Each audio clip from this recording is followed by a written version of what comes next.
And welcome to At Home with Shannon. It's Sunday morning and I did a lot of cleaning yesterday and got a lot of work done that I wanted to do, and then I got to spend some time with my friends Judy and Clara. We cut some flowers. The hydrangeas here are one of the things, and then a lot of dahlias and cleome, things like that.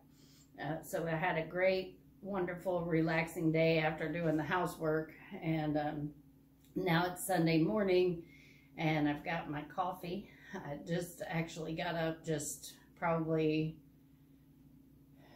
a half an hour ago. Well, actually, no, it's been a little longer than that. I got up an hour ago, but I laid there on my phone for a little while before I got started. But I got quite a bit of laundry to do. I've been throwing down some blankets and sheets, and first thing I did this morning was strip my bed. I don't think I mean, it's been a little longer than normal for me since I changed my sheets, but it also has just been me sleeping in there since my hubby had his knee surgery. He's been sleeping in the recliner a lot, so I let that go a little longer than normal. But I've been wanting to make cowboy candy for some time. And if you don't know what that is, because I had never heard of it, but it's candied jalapenos. And I had a whole bunch of jalapenos in the freezer, and I was thinking, what am I going to do with those? Because some of them were they were in the garden a little longer than normal, so I'm going to have to sort through them. Some of them are kind of woody, and I'll probably throw those away or compost them. But I do want to try to make a batch of the cowboy candy out of those and just try it. So it's a pretty simple recipe, but I really want to give it a try. I also want to make some breakfast today. My husband has asked for more cinnamon rolls. I said, what would you like to eat? He texted me back and said, I don't know. And I said, something sweet. He said, cinnamon rolls. So I'll be making some cinnamon rolls today. I'm going to make some chicken soup. I'm going to make the cowboy candy. And I also want to dry some herbs from the garden. It's getting later in the year, and they just, they really need to be harvested or I'm going to lose them. There's some basil out there, and I had packed basil in olive oil, and it was great using that all through the winter last year. You just take the leaves and put them in a jar and pack them in there, and then you fill the jar with olive oil, and then you just keep it in the refrigerator. I actually have a jar in there that I can show you a little bit later. But so this is going to be just Sunday with me in my kitchen, and I hope you enjoy this video because I know I'll enjoy hanging with you. I love to cook and I love to hang out in the kitchen, and I will be stopping to do laundry because I can't not do that. I don't want to let it back up on me. So I want to get that done too, but I'm going to make some chicken soup to have for lunches throughout the week. And I want to try to prep for some crock pot meals throughout the week, or just make sure I have everything on hand, and because it just seems to be a really good way for me to make dinner while I'm working. So I'm going to get those items ready. I am going to have to go to the store today, but before I go, I think what I want to do is try to get some of the things that I can get started.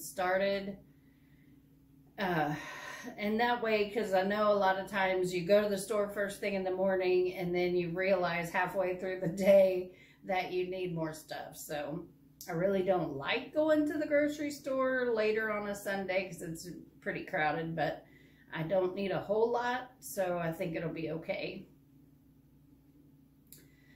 Well, for right now, well, I actually have my CPAP equipment in the sink soaking in hot soapy water. I'm going to wash that and drain that.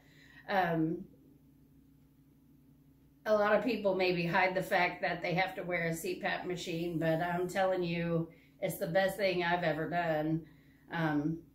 I used to wake up all through the night. I had so many headaches, and I really didn't know for sure that I had sleep apnea, but I would wake up sometimes and, you know, catch myself like struggling to breathe, or like I'd wake up like gasping for breath, things like that. But I was in the hospital for a whole nother situation I'll tell you about sometime. But I woke up and the nurse was standing there staring at me, which I thought was kind of creepy. But she said, "Have you ever been told you have sleep apnea?" And I said, "No." And she said, "Well, I just stood here and you didn't breathe for almost a full minute." And I was like, whoa. So I was having blood pressure issues at that time. My blood pressure had skyrocketed, and I mean, it was 220 over 110 when I got to the ER one time. So, but sleep apnea can be the cause or the underlying cause for a lot of conditions like high blood pressure, and believe it or not, acid reflux. I used to have the worst heartburn and acid reflux. And sometimes I would be, I would wake up at night and it was like I felt like I was going to die from acid reflux. And you're like, how can that even be? But it just hurts so bad. I mean, I've had it so bad, so bad. I mean, I've almost cried from it. So the thing is, so about 3 years ago, actually 3 years ago this month, it's August, 3 years ago this month, I got my CPAP machine, and ever since I had it, I have had zero heartburn. Zero. I mean, every now and then when I eat chocolate, I'll start to feel a little tingle, but I don't take any medicine for acid reflux anymore or anything like that. So, I just feel like maybe people don't talk about it enough, and it's not for old people or super morbidly obese people only. Sometimes it's anatomical.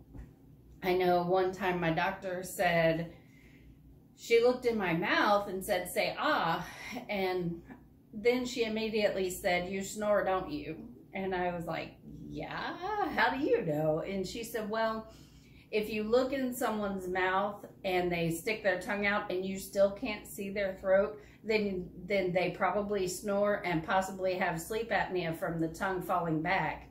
So it's just the way some people are made.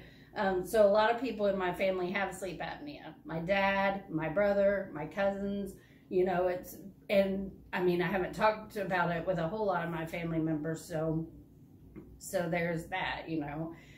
So it definitely makes a difference in my quality of sleep. I sleep straight through now, and I feel a lot better. I wake up feeling more rested, and you know, and things like that. So, but that's all beside the point. I just thought I'd share that with you. But I'm gonna go ahead and get started here. I think the first thing I'm gonna do is start on the chicken soup. Now, sometimes I make chicken stock. This is not what I'm doing today. So I'm just gonna make a quick chicken soup. Well, not quick, it'll cook all day, but I'm not gonna worry about trying to save any of the broth or anything like that. Although I will use some of the chicken for another recipe. I think maybe chicken and dressing or something like that. So I'm just gonna be doing a lot of different cooking today, and let's get started.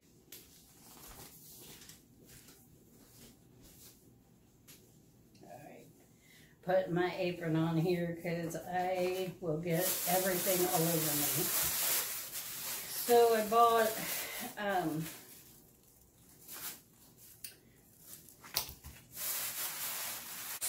2 packs of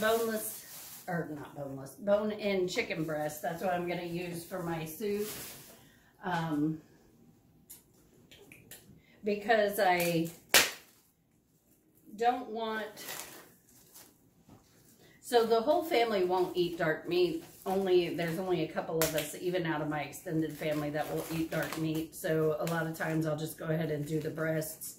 Now, when I make my chicken stock, I do use a whole chicken. You know, it just gives it more flavor and things like that. But for this, I just am using the bone-in breast.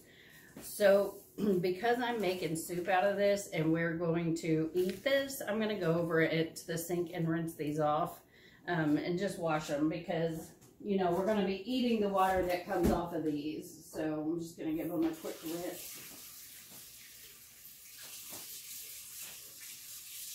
Might be nice if I grab my pot.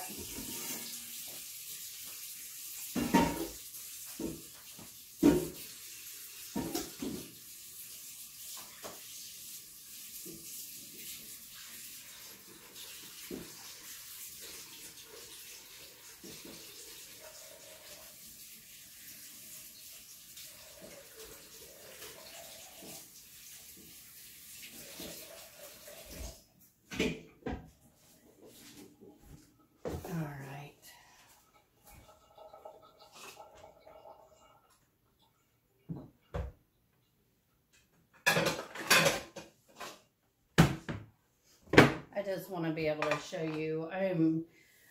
Normally I would leave the skin on and then just remove the fat from the stock afterwards. I don't want to do that because I want to make soup out of this today. I don't want to, you know, I don't want it to take me forever and a day to make this. So I'm going to take the skin off, which will cut the fat from the beginning, and then I won't have to worry about letting it cool and skimming the fat off. I'm not going to do that this time. So if I had a knife, it would start out easier, but it's still not too bad. You just got to find like an opening in there and then just take it off.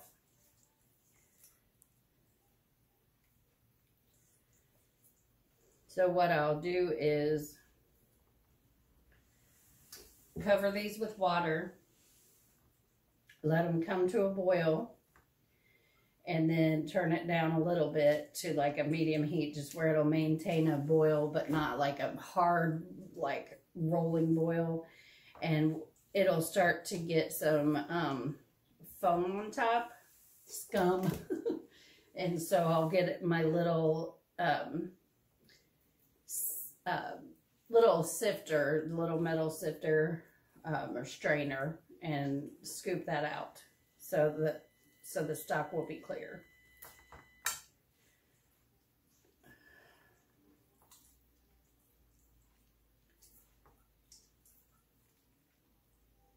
All right.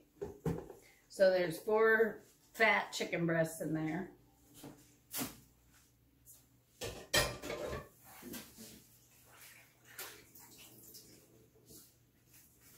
Throw my chicken trash away. And I am going to wash my hands with soap and water.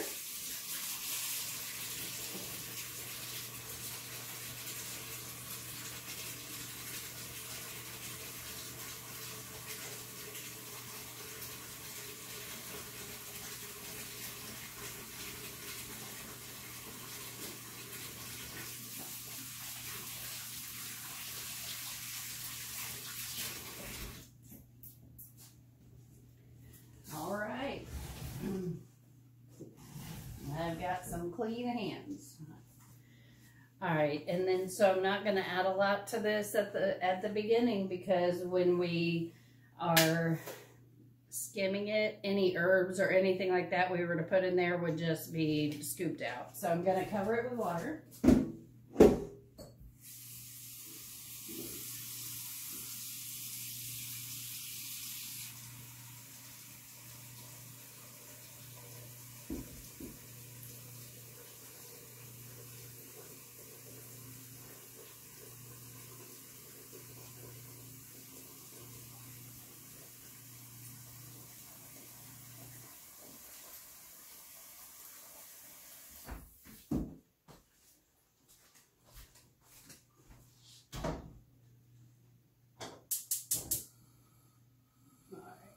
Alright, so I got that on high to start with. Alright, and then what do I want to do next?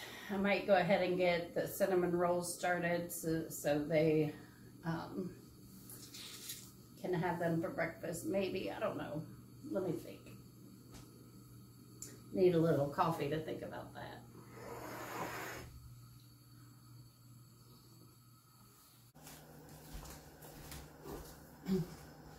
All right, I finally made up my mind to go ahead and make the cinnamon roll dough first, because you know it has to rise. So I'm gonna throw that together.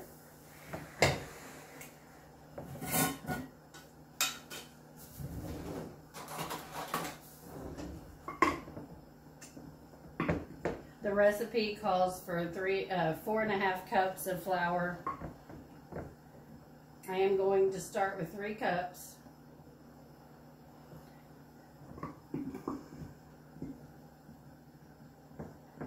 I just don't like to add it all in the beginning because you don't know if it's going to end up too dry. So a lot of times I'll just start with part of the flour and then add from there. I'm going to grab the baking powder.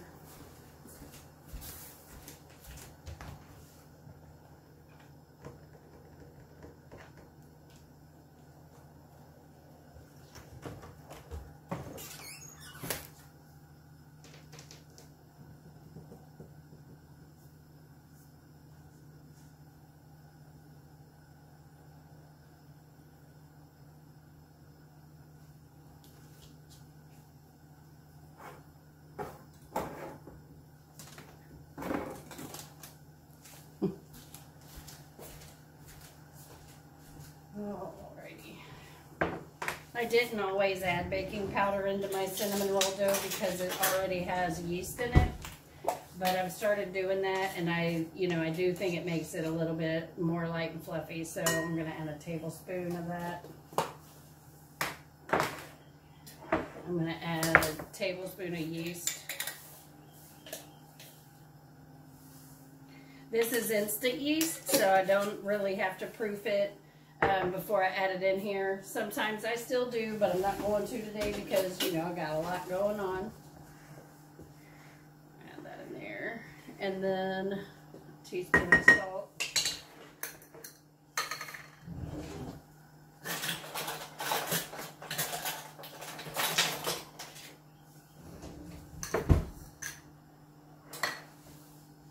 And a half a cup of sugar.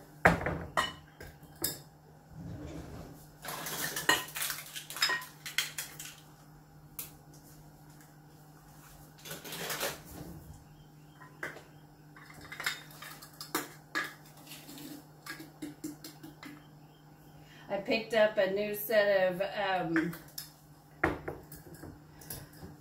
measuring cups at Walmart. They were in like the back to school section. They were $2 and they're cute. They're blue, which my kitchen is blue, so blue and yellow and white. All right, and so the recipe also calls for 1 cup of warm milk. I am out of milk. It's on my grocery list. So I'm going to make a cup of dry, reconstituted non-fat dry milk. I have that because it's in a lot of baking recipes, especially bread baking if you're using a bread machine, which I don't really use one very often, but I have it on hand, so lucky me, I can still make the cinnamon rolls. So I had 1 cup of warm water, and then I just added 1/3 of a cup of the dry milk powder, and it tells you on the package how to reconstitute it. It has the recipe for 1 cup and then for a quart. So a lot of people have this on hand too for when they're out of milk or whatever the case may be. Alright, so there's still lumps in it, so I'm gonna wait, but I also need to add 2 eggs. I'll get those ready.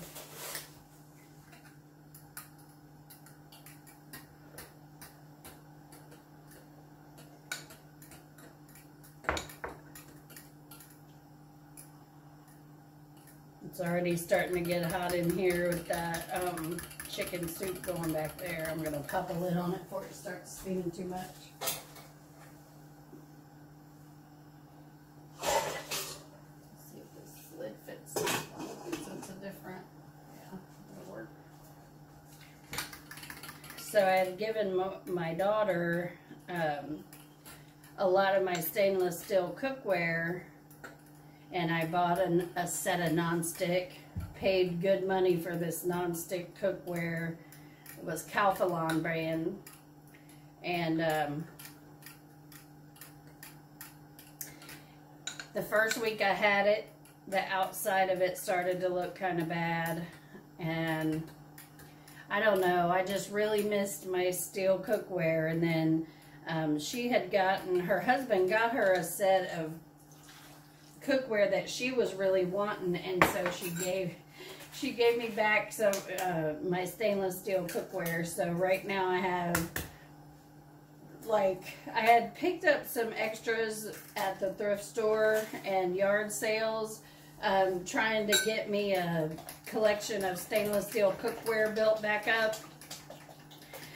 So right now I have the ones she gave me back. I still have some of the non-stick ones, and then I also have the ones that I had picked up at the thrift store. So my cabinet runneth over. I am going to hold on to some. Oh, by the way, what I did was I went ahead and added the milk in here, and then cracked the eggs into the milk and stirred those up a little bit, just so it's a little easier to mix. And then I'm going to just start stirring this up. But anyway, so I do still have 2 grown kids living at home, so, you know, I hate to get rid of stuff when they'll be able to use it. So I need to thin them back out and take some down to the basement.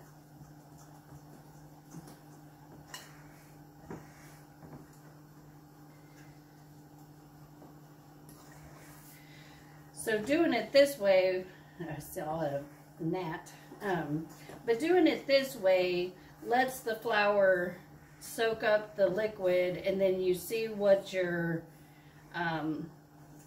texture is of your dough. Because sometimes it absorbs more liquid than other times. You just never know what it's gonna do. Oh, you know what? It's feeling a little dry because I didn't add the oil. Alright, so typically this recipe calls for 1/3 cup of margarine melted. I just add vegetable oil, well, actually canola oil. So let me get that in there.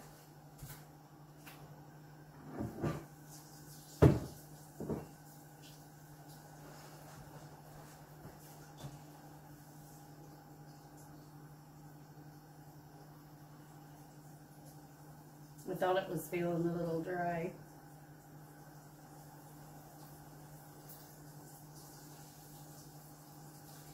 I should have got out the big bottle, but hey. La la la la. I'm using a liquid measure here because it is a liquid. I know a lot of people just go ahead and use their dry measures for everything, and I mean, you probably might be okay, but it's technically not the right measuring cup for a liquid.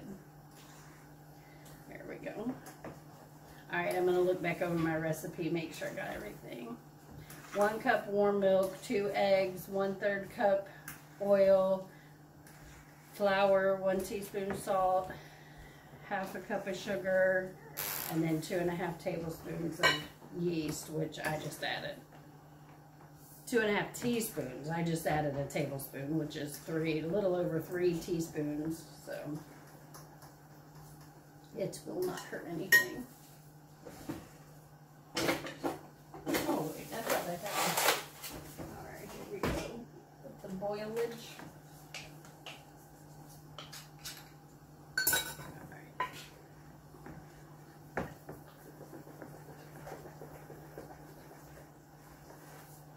And like I said before, when I made the cinnamon rolls, you can always make this in the mixer.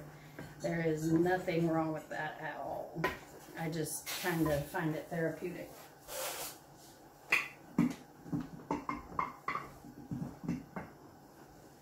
All right, so I'm gonna put 1 more cup of flour on the counter here. And then we can work in the dough. Off with my rings.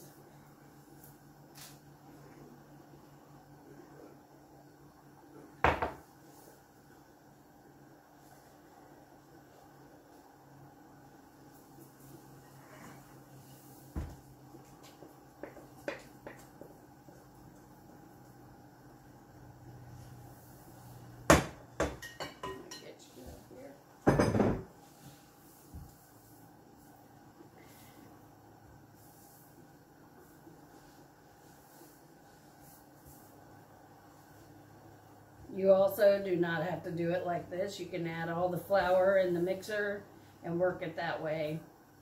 Just a preference for me.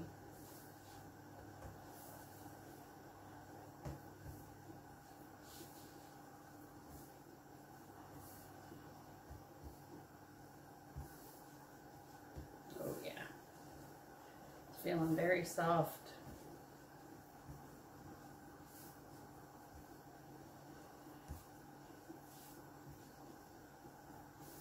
So right now I'm not kneading it really. I'm just kind of turning it over on itself on the flour to try to gently add more flour into the dough.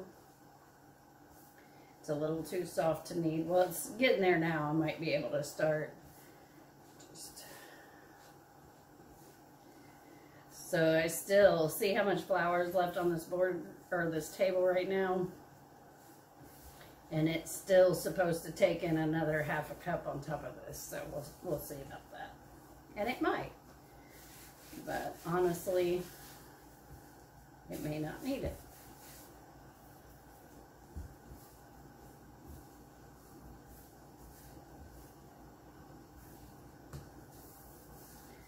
The reason I can't start kneading it right now is because it's sticking to my hands and the table still, so.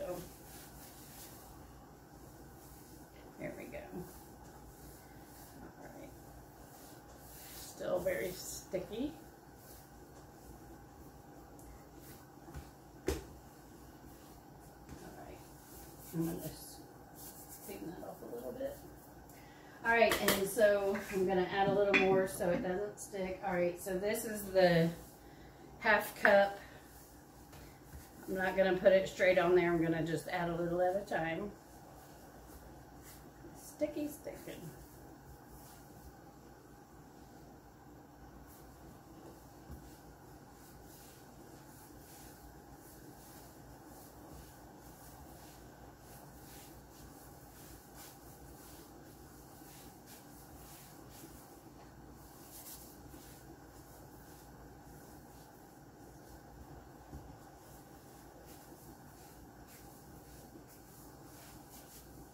All right.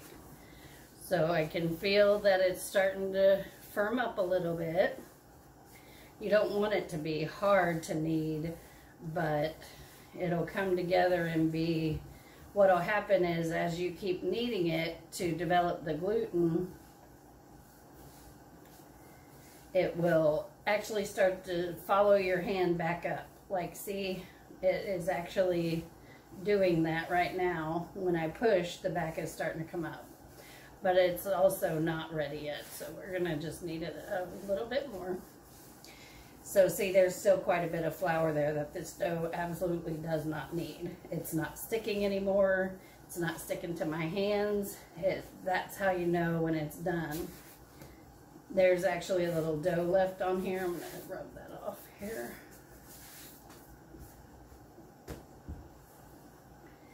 All right, and then, right, stick it a little. So just add a little to keep it moving. See, this way we're doing it gently and gradually, not forcing it all in there, and then you don't know what texture your rolls are going to end up as. Today I'm going to cut them a little different. I'm not going to make them so big and fat. I'm going to make them on a sheet tray, and I'm going to cut them into thinner slices and see if they'll fill up a sheet tray. see. I definitely have to get to the store before I make the frosting because I don't have milk. And I don't want to use the dry milk in something like that because it's not quite the same. But it's fine for baking. Alright. So just in time that my arms are getting tired, this dough is ready. Nice and smooth and firm. Not hard, firm, but firm. Okay. Alright. This bowl.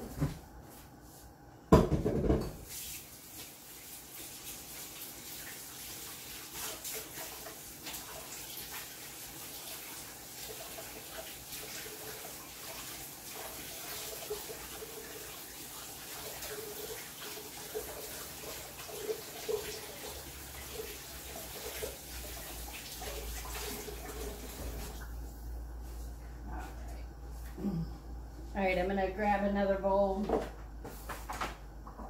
I'm going to spray it with cooking spray.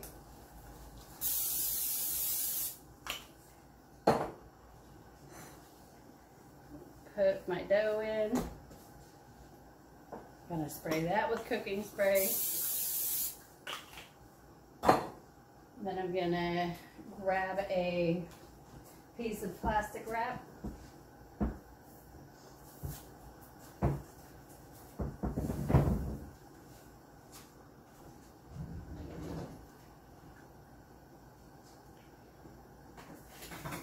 Where's all my scissors?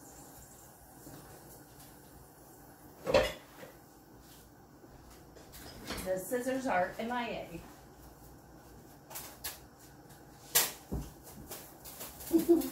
So I cut it with a knife. Alright, so now my oven has a bread proof setting, so it just makes it a little warm in there. It's the perfect place. But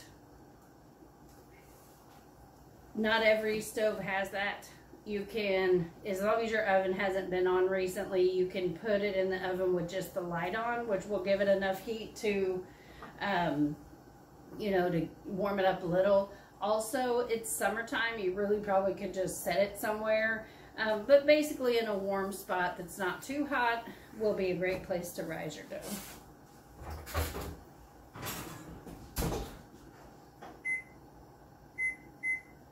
Alright, I'm going to set it for an hour just to remind me to get it.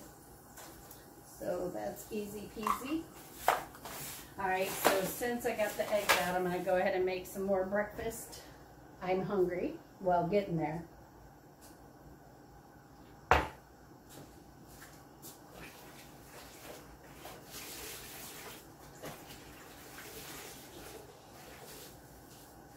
But first I gotta clean up my mess, right? That's the bad part about cooking. Nobody wants to do that part. Too bad I don't have someone here like a hired dishwasher, because that would be fabulous.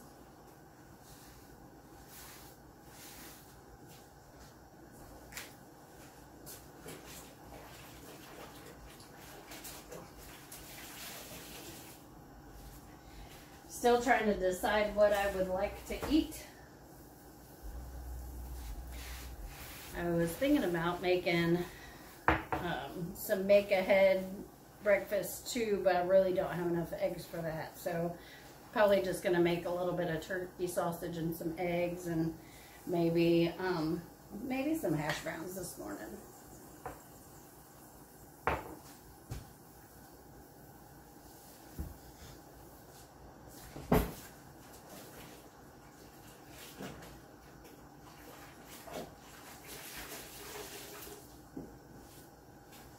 Alright, one more time here. I could still feel the dough on there.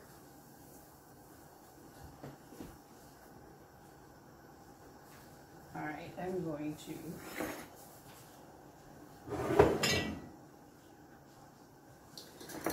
going to leave the salt and sugar out, but I'm going to put the yeast back up. I typically keep that in the freezer. And I don't think I'm going to need the dry milk anymore, so I'm going to put it away as well.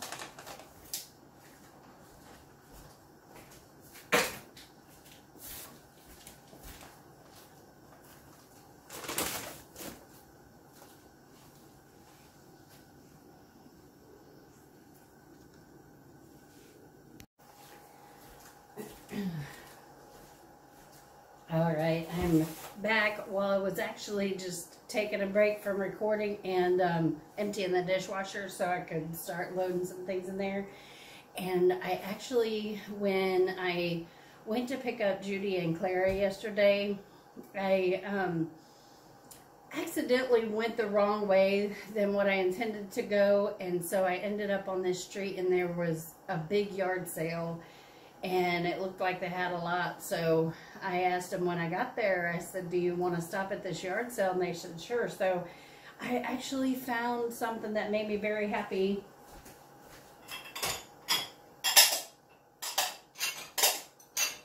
Ooh. I should have grabbed them before I started recording again, but I found some Corelle bowls. I got some of the ones with the blue pattern and then some just plain white ones. They look brand new. I am a big fan of, I'm a big fan of Corelle. I mean, it's my favorite dishes. I just think that they are so sturdy. And, I mean, yes, they will break. I didn't think they would break, but Savannah proved that they will by dropping one of my plates and broke it. So, but I found the normal size bowls and then the small ones. So I am tickled pink about that.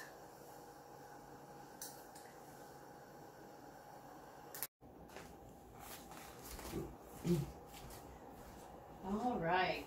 So the chicken's been cooking for a while. I'm going to go ahead and turn it off because I don't want to cook it to death. You can definitely cook dark meat a lot longer than white meat. You don't want to overcook chicken breast, especially if you're going to be eating it. So I'm going to let it just sit there for a while, and then I'll get it out and take it off the bone and continue with my soup. The cinnamon rolls, I was just cleaning up a little bit. The cinnamon rolls, the dough is not ready yet, so I'm going to go ahead and start on some actual breakfast. So I really don't prefer sweet breakfast. It just seems like say for instance, I get up and eat a bowl of cereal. It seems like within an hour I'm asleep, like I took a sleeping pill. So I know that some people's system like overcompensate with insulin and it'll make your sugar drop. I think my system does that because I'm definitely not diabetic. So I'm gonna make, I was trying to decide if I want to make like a 1-dish casserole or, you know, something that we could have, but I only have 2, 4, 6, 8 eggs left. That's really 1 serving per person in this house. So I think what I'll do is I'll just go ahead and make a pan of hash browns, and I've got some butterball turkey sausage. It's not my favorite. I think if you're looking for a low-fat sausage, this will do in a pinch, but it's definitely not my favorite. Johnsonville has some really good turkey sausage links, but the fat and calorie content between pork sausage and chicken or turkey sausage is astronomical. So it's just not even, like, hands down, I can't eat the pork sausage every day. We eat it every now and then, but this is guilt-free. There's actually 110 calories in 2 pieces of this. It's double, at least double for pork sausage. So we're going to go with this. So I'm just going to make a quick breakfast for whoever wants it. That's how I'm going to do that today. I had a feeling I was going to make hash browns, so I had already gotten out the potatoes. And I've already washed my bowl. I'm not really sure how everyone's going to feel about this hodgepodge hang with me on Sunday video, because it is, you know, probably going to be a long one. I might even post it in a couple different parts, but you know, I haven't done a video for a while, and you know, since I'm hanging out in the kitchen, I might as well have you hang out with me. I like to have someone to talk to, even though at this point no one's talking back. Hopefully you guys will be talking back to me later. Alright, and then so I actually, and I know some of you already know if you watched the hash brown video, but I'm going to get some ice. Alright, so we shred the potatoes into ice water.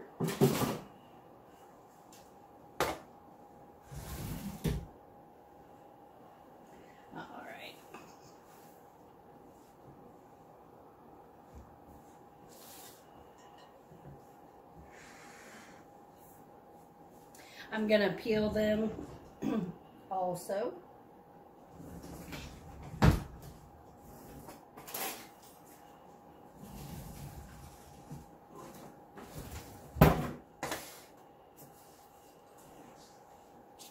All right.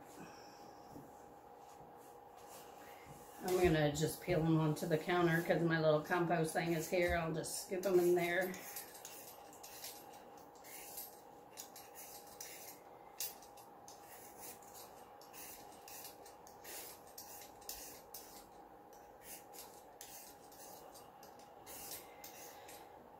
So at work they offered, or well, I mean, we've always been able to flex our schedule, especially in my department. We can flex our schedule anytime within department hours, to where we can make appointments and, you know, leave work and come back and everything. And right now our department is 7 a.m. to 7 p.m. and they communicated to us this last week that, you know, a lot of people, their kids are going back to school, and, you know, I'm working at home.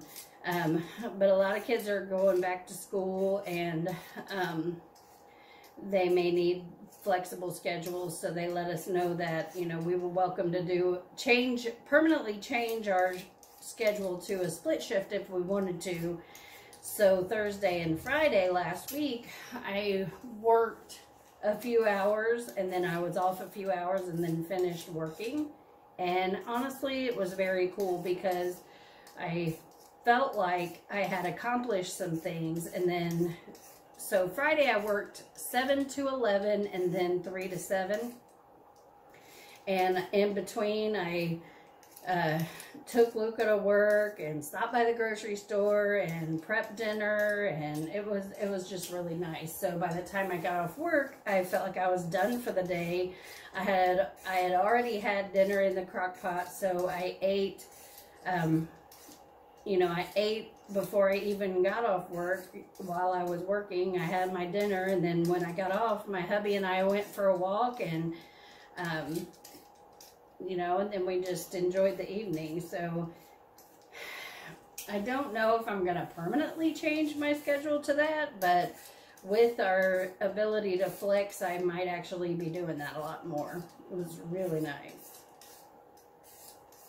Because I know sometimes by the time you're done working 8 hours, you really don't feel like starting a bunch of new projects or, you know, anything like that. And plus with colder weather coming, you know, it's going to be dark by 5 o'clock for a while. So it's just a great opportunity to be able to change our schedule like that. I have a great job. Our whole entire site is working from home right now and has been since March.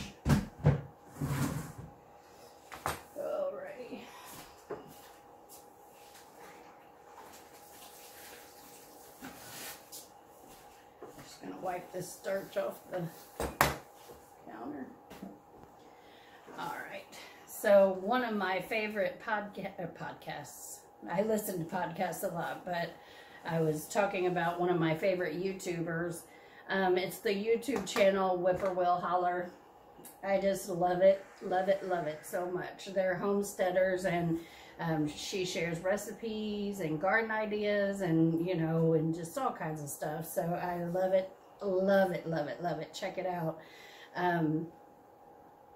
But I always have a towel right here, and she actually had shared a video or shared this awesome thing that a viewer had sent to her, but it was a long, almost like a scarf that went around the neck and had 2 towels on the ends.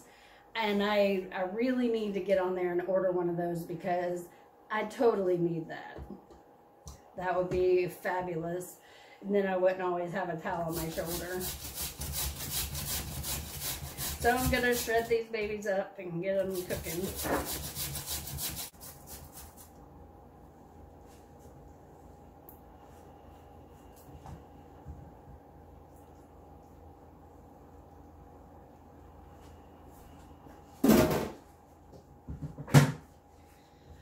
Alright, ta-da, I'm done. I know I sped that up because I wasn't going to make you sit and watch me shred 5 potatoes.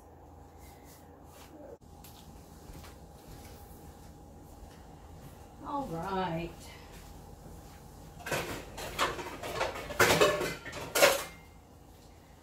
I went down to switch loads of clothes.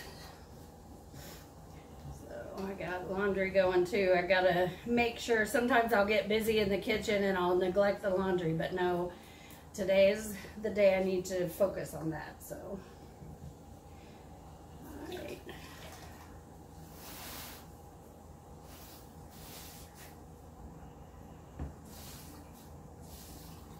Look at all that starch.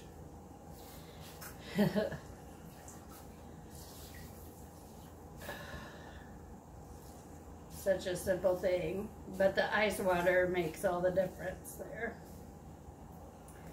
All right.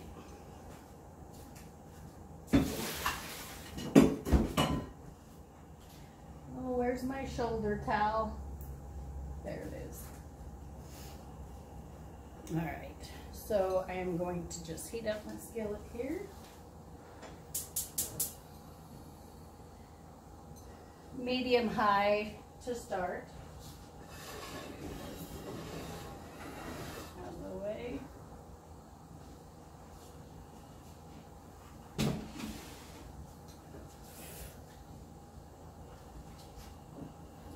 And then just canola oil.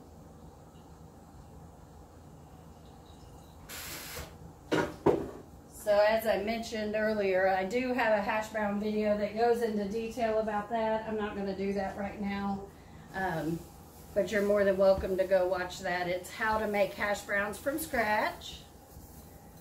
So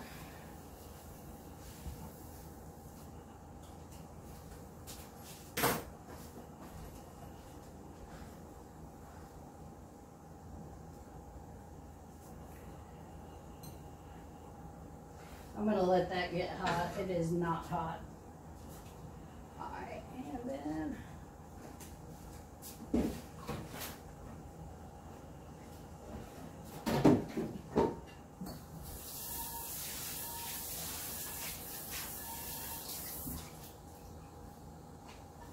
alright, and so I'm going to go ahead and put on the sausage.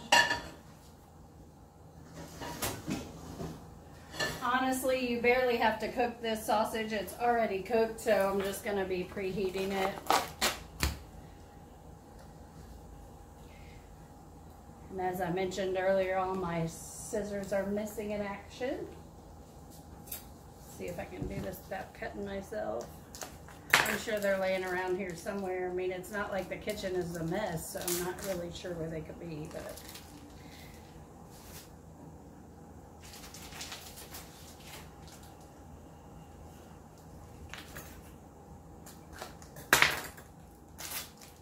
I'm gonna have to break here pretty soon to go to the store because there's some things I want to make that I don't have everything for.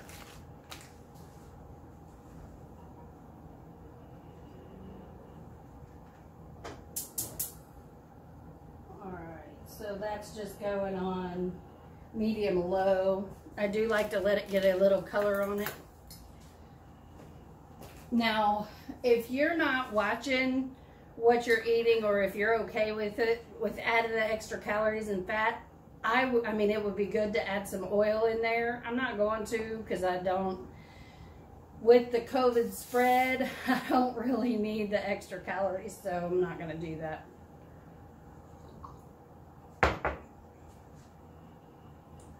Alrighty.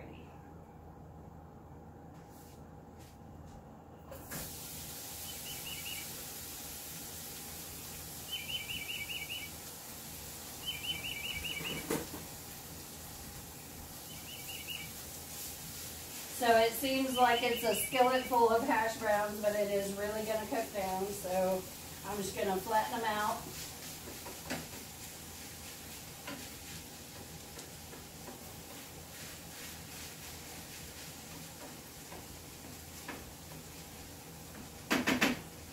And then I add some into the hash browns so that when I flip it, it'll be, you know, all in there. I don't know why I do that, but I do. All right, I'm going to check the dough. It's been in there 45 minutes rising. I'm not really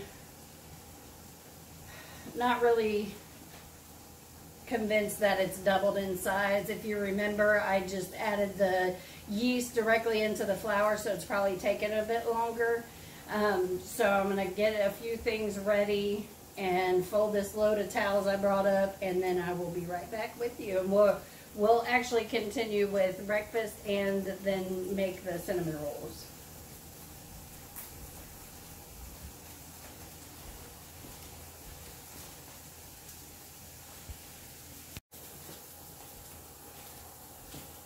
Alright, it's been just a few minutes. I'm gonna check the hash browns and the sausage. Guess it's safe to put my rings back on now after the dough.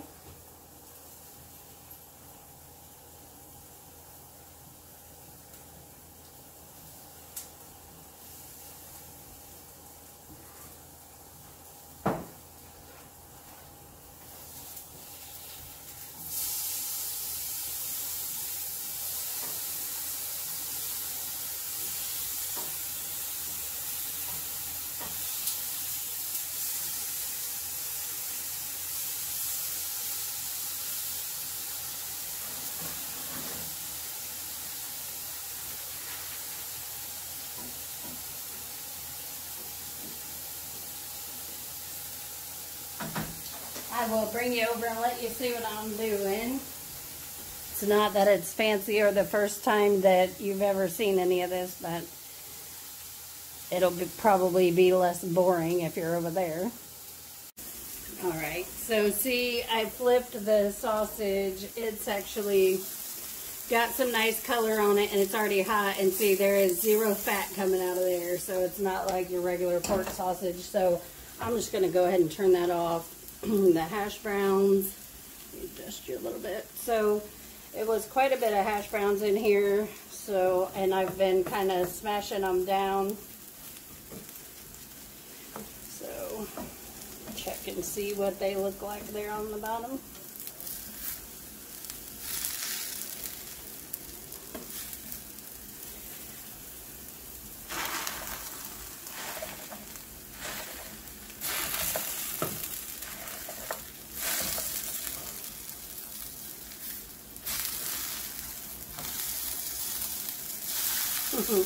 I know I don't always get them as perfect as I did that day in the hash brown video, so don't expect that this time too. It was like, it just worked out great that day. But they're not always going to be perfect, and that's okay because they still taste good.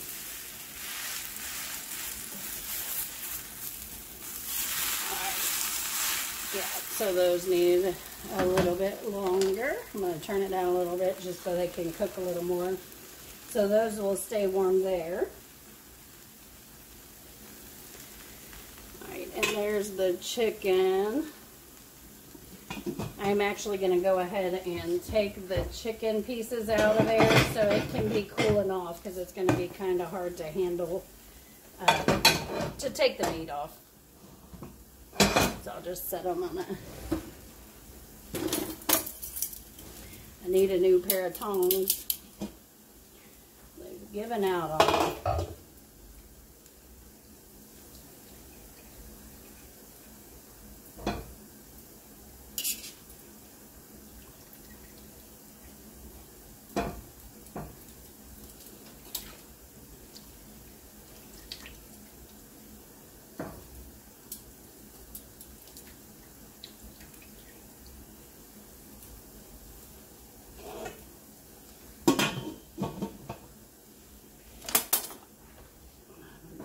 Those over to a cooler area.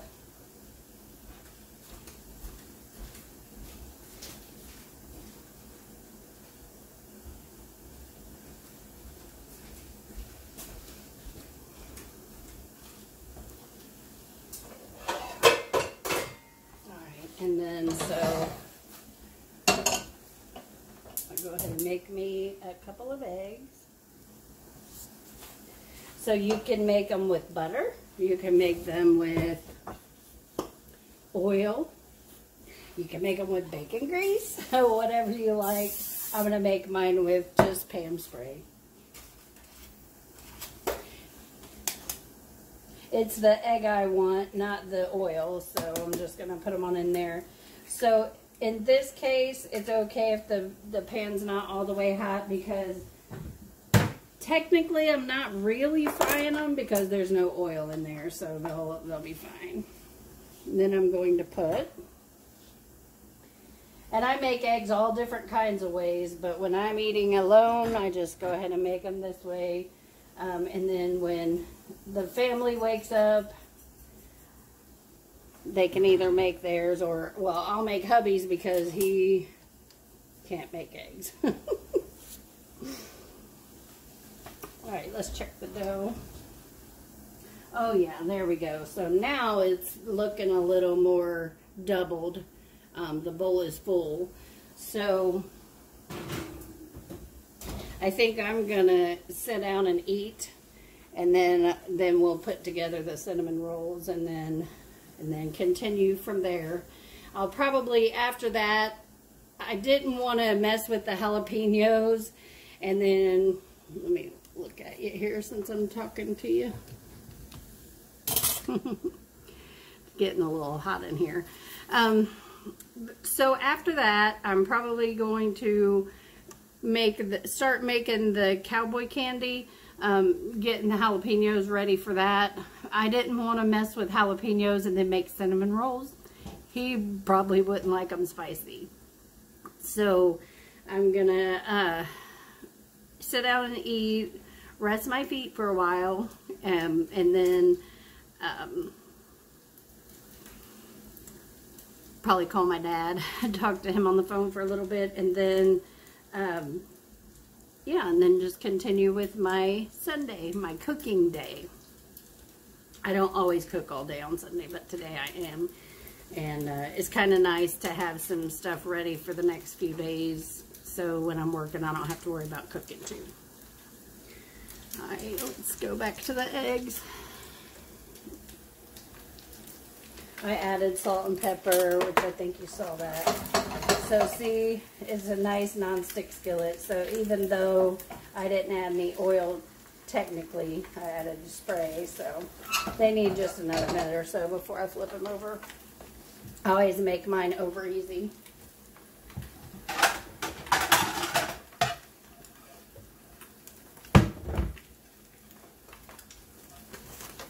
Put that right there for now.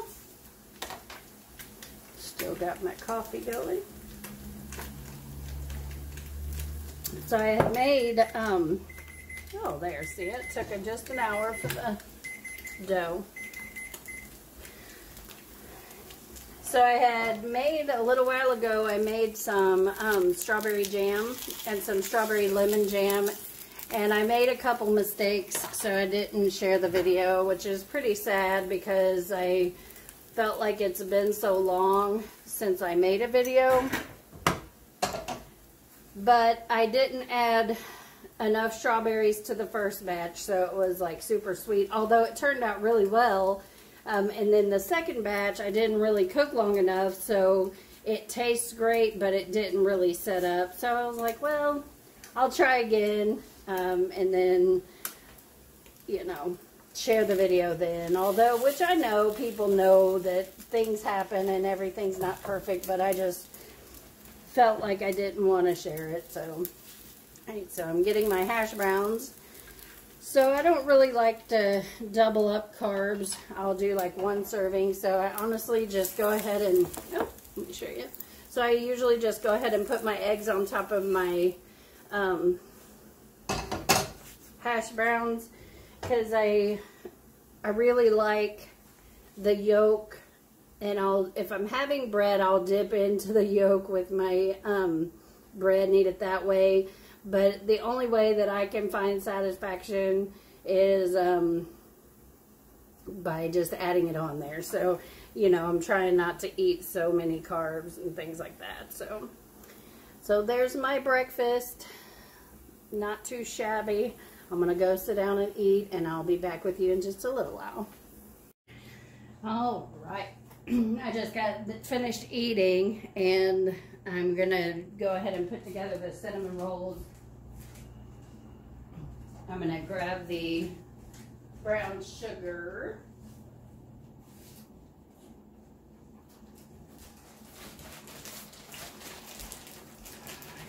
So I'll be needing that. And I just washed this again, so I'm going to dry it. Alright, and grab my pan.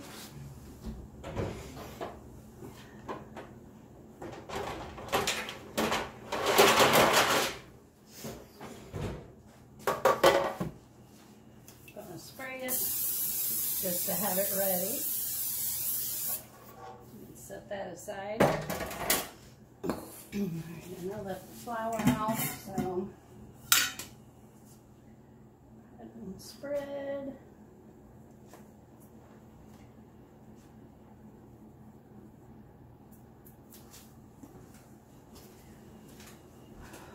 Forgot to get the Smart Balance out.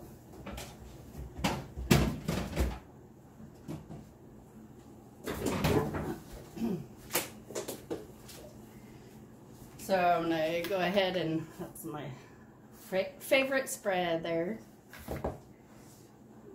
Put some in a measuring cup and put it in the microwave because I didn't get it out and let it soften.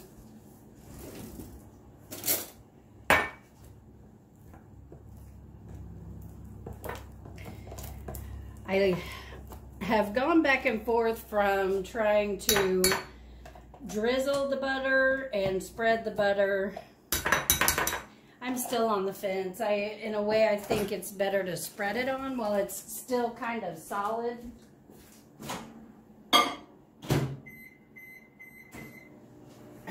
But, you know, there's always more than one way to do most things, so. All right, so we got a nice fat bowl of dough. It rose very nicely and it smells pretty amazing. So I'm gonna punch it down, just deflate it.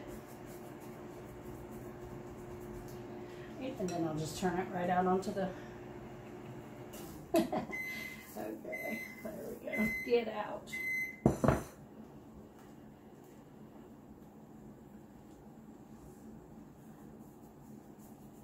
So you can grab the rolling pin and start rolling right away if you want to, but the thing is it's going to be a little harder to shape it.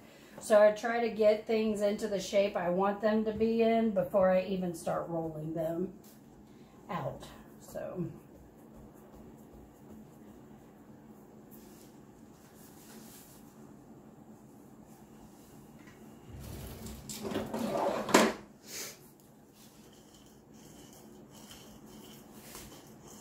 and then just try to roll it to keep it in the shape that you want. I'm not going to roll it out all the way flat. I'm going to leave it a little, I don't know, maybe like 1/4 of an inch or so. Now in the cinnamon roll video, I measure it and all that for you. I'm not doing that today. So this is just kind of hanging with me while I do my thing today.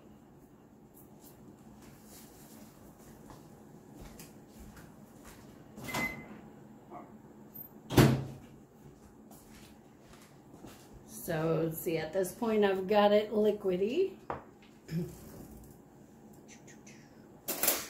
Stir that up. And then I'm going to let that sit here and cool while I mix up my brown sugar and...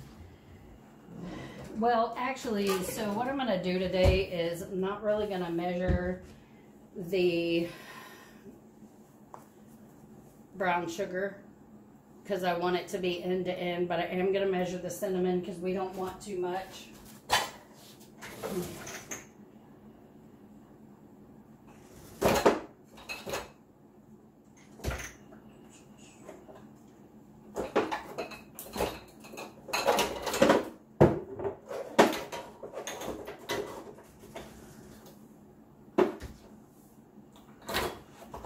Okay, come on, little cinnamon, where are you? There you go. So here's what I'm going to do. Oh, it's empty. Okay, let me grab the big one.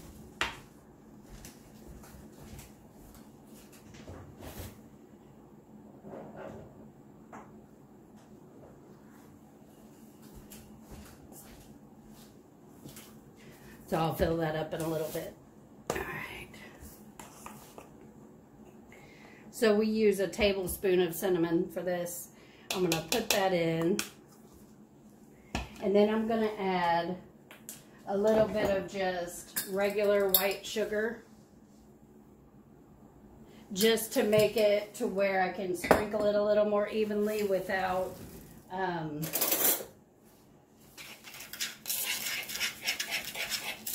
because it, you know, if I just try to sprinkle just cinnamon on there, you know what it's going to do. Or maybe you don't. It's just going to clump in a couple of different places. So see, I mixed it with just sugar, and now it's going to be much more easy to spread. All right. And then I'm just going to make some wells in here to kind of hold the goodness.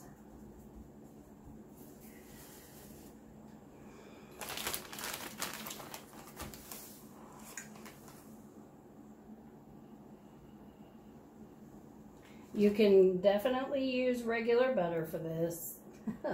Well, somehow we got an herb in there. Looks like chive. Don't think hubby would appreciate that. All right, so I'm just going to kind of swirl this around.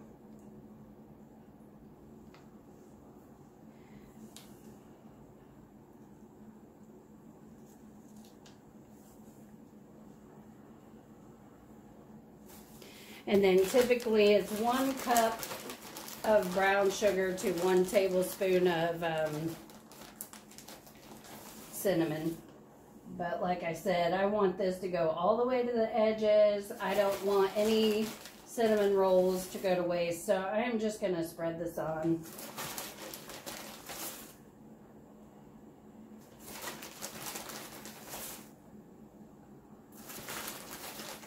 After you make things so many times, you just kind of adapt. And you'll either be sorry that you adapted and you'll go back to doing it the original way, or you'll realize that it really wasn't all that necessary to do it exactly the way they said anyway. So it just really depends on you and what you like. And I always try to make recipes my own because, I mean, you can follow a recipe to the T, but and some people need to do that because they don't have a whole lot of experience or or anything like that, or they want it to be exactly as the recipe calls for. But I've been cooking a really long time. So I'm going to get some more sugar.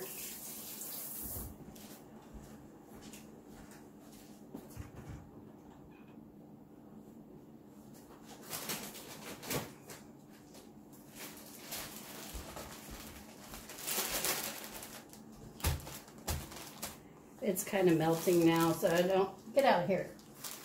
We have the little fruit fly catcher jars around the kitchen, but they still, I'm seeing them. We had some bananas that went bad, and next thing you know, fruit flies everywhere. Even up in my bedroom when I'm working, I'm like, really? So this is Domino dark brown sugar. And dark brown sugar was what was on the bottom, but as you can see, it is definitely not the same color. So not all dark brown sugar is created equal. All right, and then I'm gonna try to evenly spread my cinnamon mixture on there. See, I would never be able to get just a tablespoon of cinnamon spread this evenly, but because I mixed it with sugar, it's going on much better.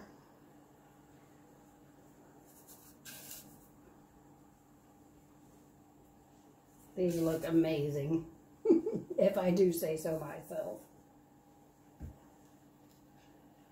Yeah, it's a lot of sugar, but hey, we don't eat them all the time. Well, I mean, not every day anyway.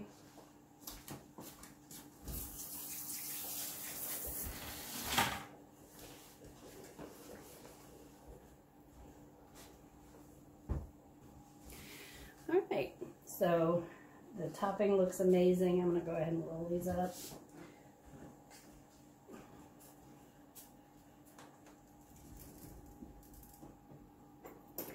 Put that little ball of brown sugar back on there.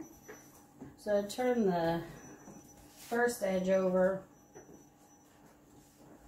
and then I just try to turn it as quick, or you know, as close as I possibly can.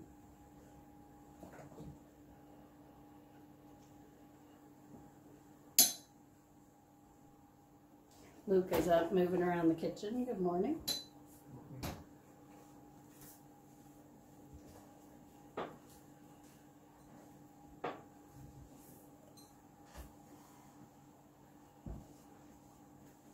Larry's still sleeping.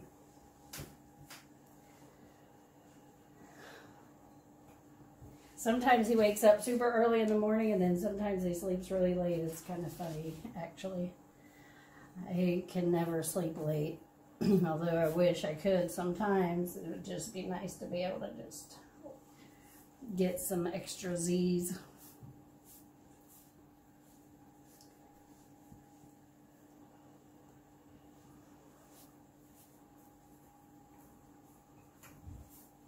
Oh boy. These things are looking fabuloso.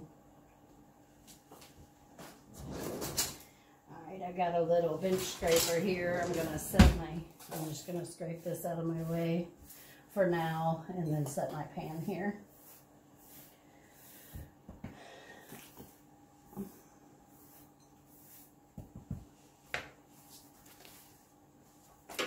I'm all prepared.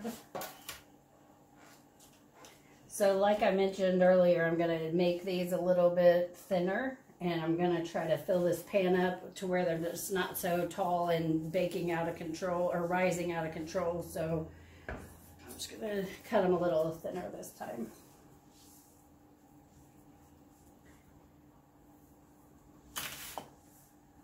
I'm not sure how many I'll end up with, but I mean technically 24, but we'll see.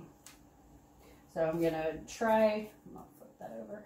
I'm going to try putting them in rows of 4, so it would be 6 one way and 4 the other if I get actual 24, so we'll see.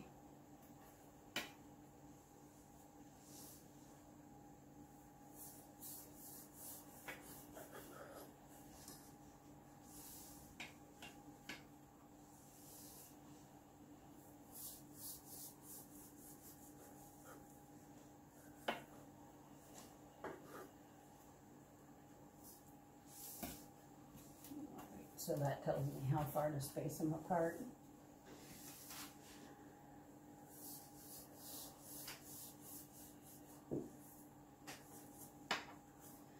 trying to be gentle so I don't cut my countertop here. It's a very, can't think of, off the top of my head what it's called, but it's a very hard surface. It's not an actual countertop, so it, you know, it isn't gonna ruin it if I slice it a little, but I don't wanna do that either way. Anyway.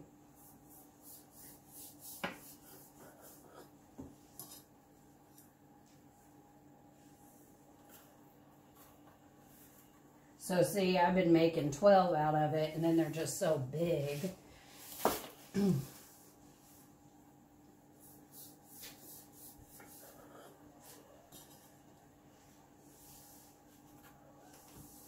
think I'll be able to spread them out lengthwise here a little bit.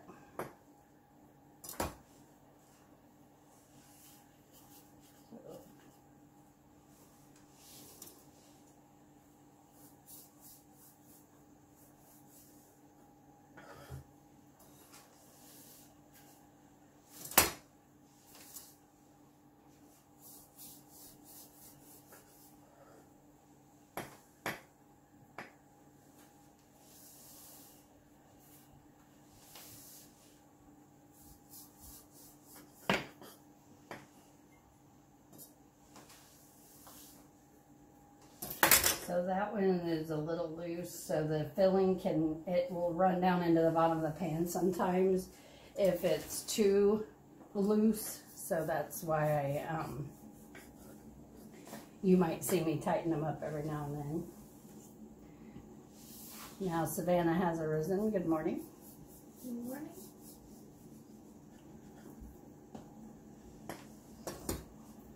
There's hash browns and sausage over here if you'd like some. You want me to make you an egg? I got it.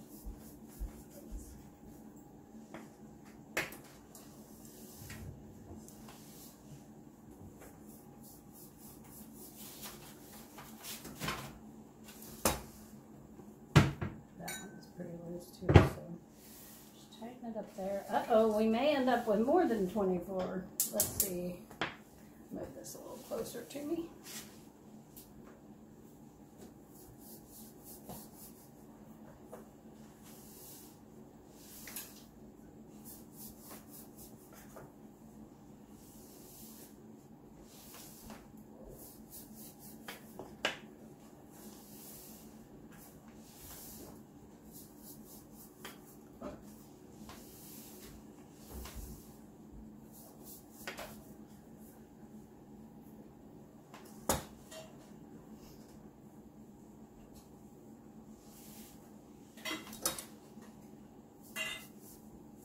How do they look? They look nice.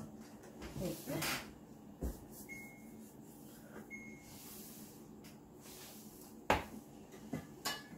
What?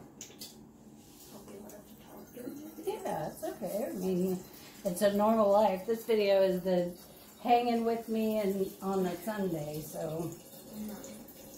Wow, so it filled up the pan. I'm going to press them down just a little bit, and then I'll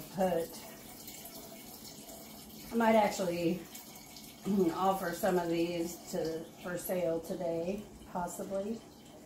They look pretty darn good to me. All right, so I'm going to grab another small pan, and we're gonna make some more.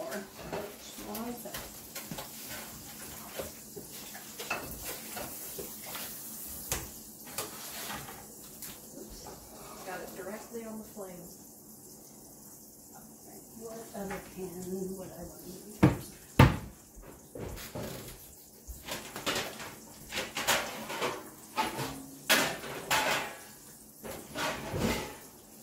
We got a small one, and that way I can just put them in the middle of it. Spray.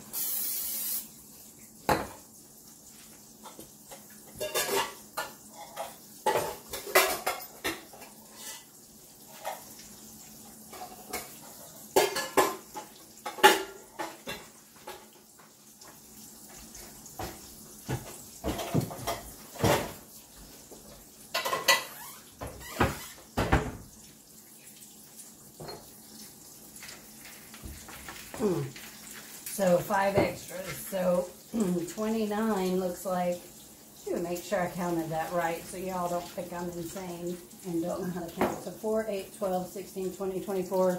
Yeah, so 29 cinnamon rolls as opposed to 12. So there you go.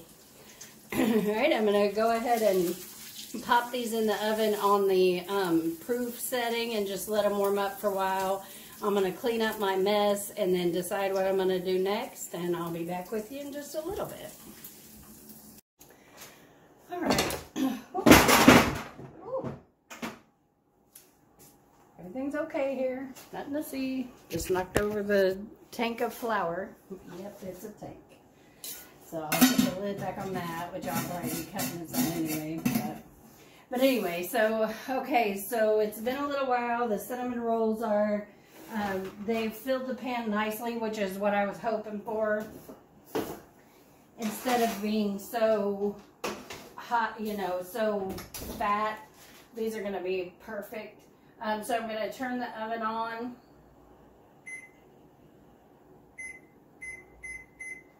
Alright, 350, so that's preheating. Alright, so I'm going to go ahead and continue with the chicken soup that I've been working on.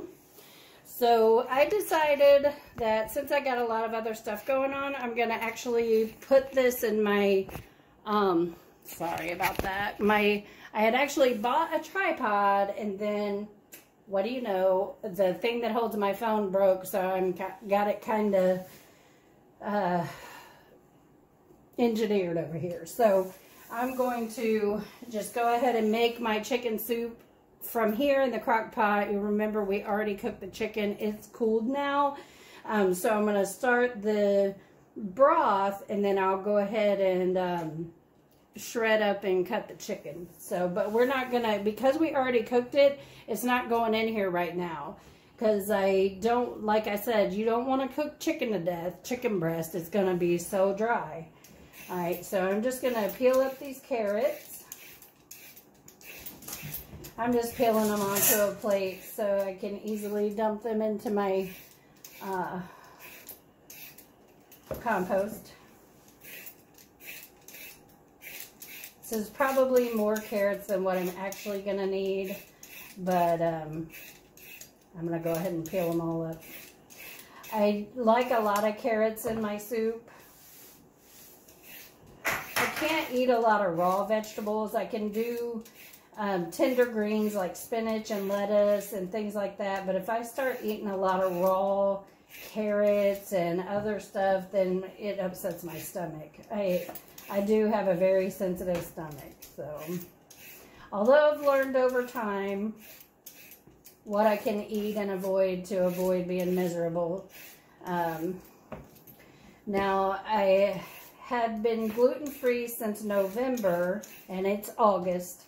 So a couple weeks ago, somebody had mentioned to me, I think it was my friend Pam from work, she had told me about enzymes, and I was looking up gluten cutter, and since I'm not allergic to gluten, I have a hard time digesting it, and even other whole grains like oats and brown rice and things like that. Will cause me to get bloated and miserable. So I learned that if I take the gluten cutter, then I can eat some gluten and not be miserable. So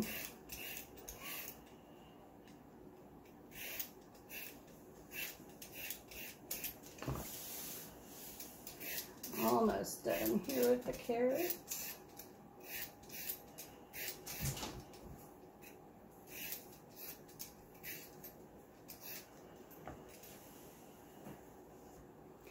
Alright, I just moved that over, and I'm going to just cut the ends off. Now, while right before I did this, I actually had a whole pack of celery that I hadn't touched, and it's been in the refrigerator for a little while. So I actually filled the sink with water, pulled all the celery stalks off of the thing, and I don't even know, I'm trying to think of what that's called, but I pulled all the stalks off, and I got them soaking in water over there because celery can be kind of dirty. So I'm going to use what I need for this, and I'm going to pack the rest up and put in the freezer, so we'll just have chopped celery whenever we need it. So I'm going to see how many of these I want in there. Alright, so I'm just going to cut these into circles until I get halfway up. I definitely like everything cut small in my chicken soup. Sometimes, you know, well, sometimes. And then, so once it gets fatter, I'm going to cut it in half and then just continue slicing the circles. So it'll be circles and half circles, just so they'll be a little uniform in size. So I'm making the chicken soup for my lunches this week. I'm going to try to have soup and salad all week. We'll see how that goes. I'm making some pretty yummy dinners this week, so there may be some times when I might want some leftovers, but we'll just see, depending on how healthy they are. Now, I know some people are going to say, where's the onions? But again, I have that sensitive stomach, and I've learned that onions are one of the things that I'm better off without. I use onion powder instead, and then my stomach's great. So it'll still have the flavor, just without the pieces of onion that are hard for me to digest.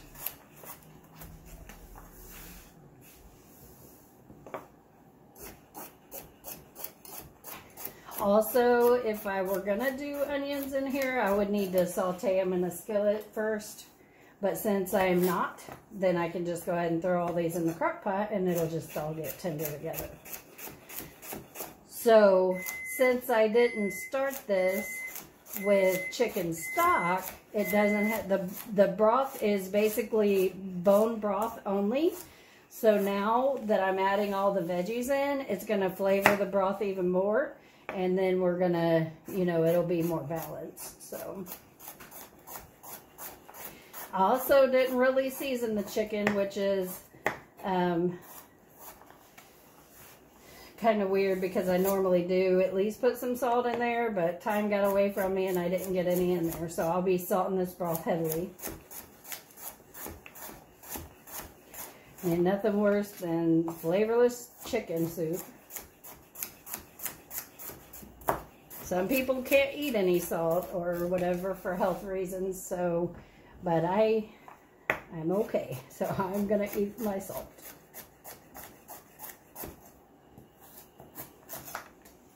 Alright, this is gonna be enough. And that's a lot of carrots, but that's the way I like it. Now, I haven't decided if I'm gonna put other veggies in here yet, but I just might. I know I got some peas in the refrigerator that I need to use up, so I might throw those in here when I put the chicken in because they're already cooked, so.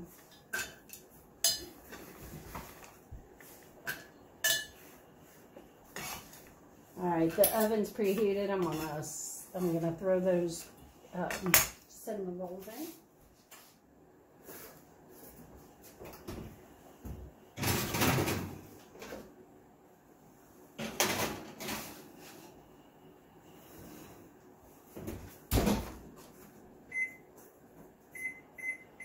Alright, I'm going to set the timer on that for 15 minutes. Since they are thinner, I don't want to overbake them, so that's what I'm going to do. I'm going to grab my celery.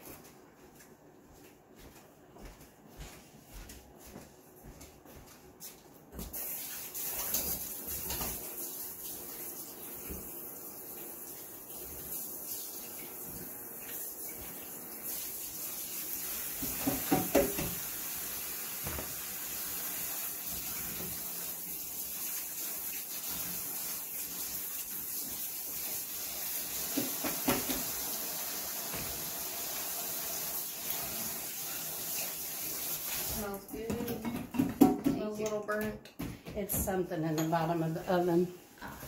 So Savannah's going to actually go to the store for me today. So that's going to save me tons of time. So I appreciate that.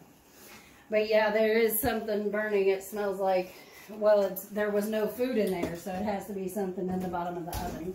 So we'll just have to wipe it out later or let it burn itself off. Alright, so I'm going to cut the leaves off and set them aside. I am going to use them. I'm actually going to be making some homemade stovetop-like stuffing this week. So I am going to use the celery leaves for that. And some of this chopped celery that I mentioned too. So I'm just going to cut the ends off that I'm not keeping.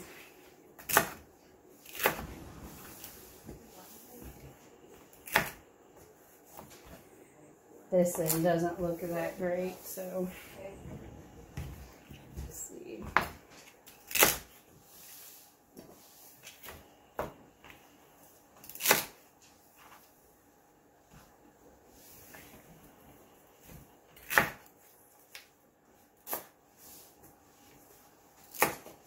Depending on how far I get today, I might actually start prepping the breadcrumbs for the stuffing, but we'll see about that.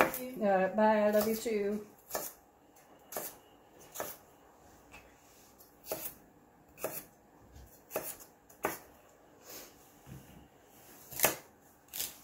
The only thing about doing videos for a full day is a lot of times when I'm in the kitchen, I'm listening to music and just singing along, or I'm either on the phone talking to somebody, or I'm watching my favorite YouTubers.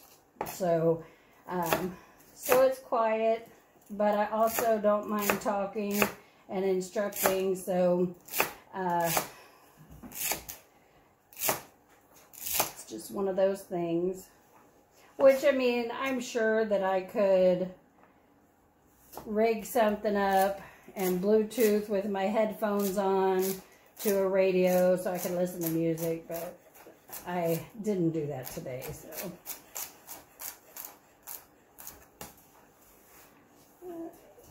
A little big one there.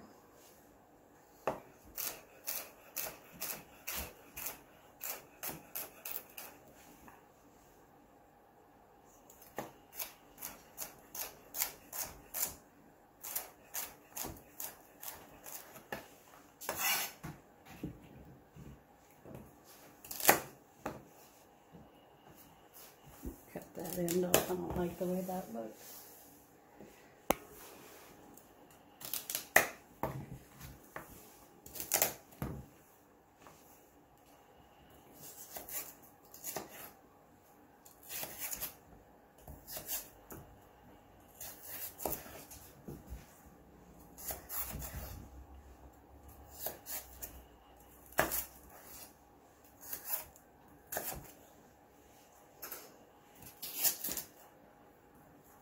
Not sure about this video. It's going to be too long. I mean, mostly I'll do recipes, but hey, I thought you might want to hang out with me for a while. And I know some of my favorite YouTube videos are just ones that I can have on in the background and listen to as I'm going about my day. So we'll give it a try here. And of course, with editing and everything, it'll be somewhat condensed.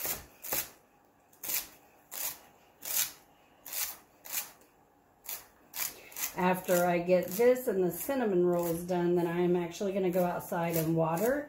It's been promising to rain for a couple days, and it hasn't rained. So I got some thirsty looking flowers out there.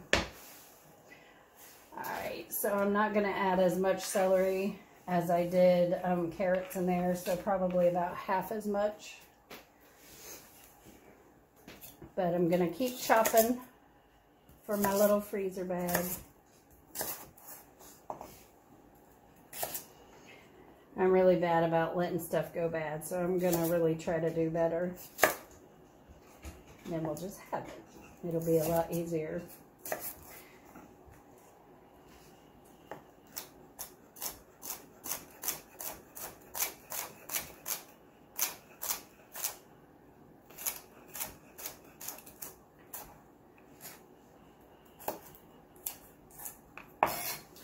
So I had been having headaches, and I had been struggling real bad when I would wear my bug repellent spray going outside.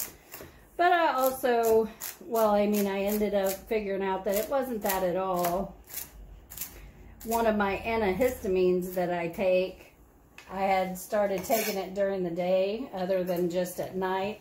And that's what was drying out my sinuses, giving me a headache. So I'm actually kind of happy. I don't have to cover from head to toe when I go outside to water in a little bit. But I also need to check the forecast because it is looking a little cloudy. It would be great if we got a little rain, but I'm not convinced. So,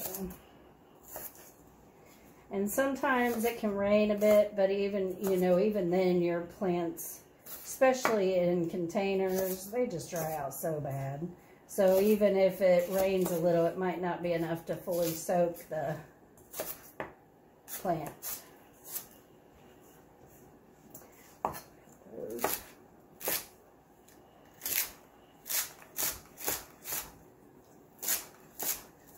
Hey, you stuck to my knife. Get over there.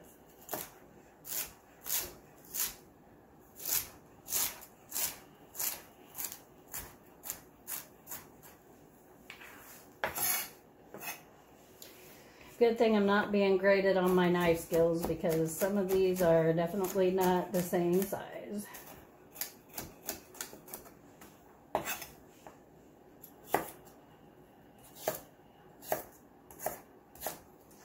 You know, I honestly could go ahead and chop up some carrots and have those in the freezer too. Because we have a whole nother fresh bag in there. So even though I've only got 3 carrots over here, it still would be some. Think about that.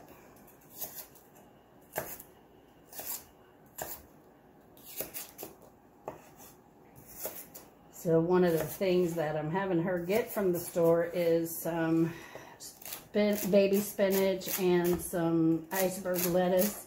I do have some lettuce out in the garden that's ready to be harvested, and so I'll get that out, but it's definitely not enough for 5 days worth of salads for lunch.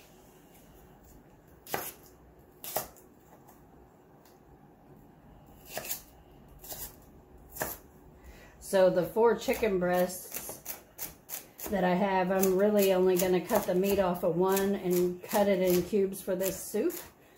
But I am also going to shred the other 3 and use that for the chicken and dressing I'm making. It's a dish we call chicken a la yum yum. I've been making that for years and the kids really love it. Heck, we all love it. It's so good. And it's pretty easy too. Other than I'm not going to use boxed stuffing, I'm going to make my own. Hopefully no one will. I would like to find a recipe that's close enough to where it would be like they wouldn't even notice. I don't know about that though.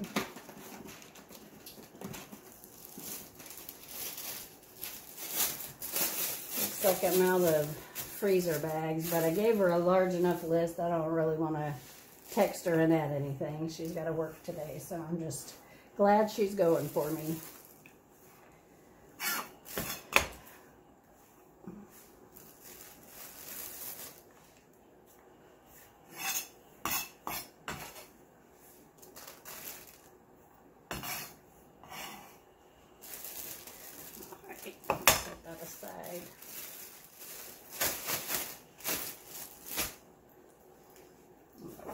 Down a little bit just to dry up some of the celery juice. Sorry if I'm talking low.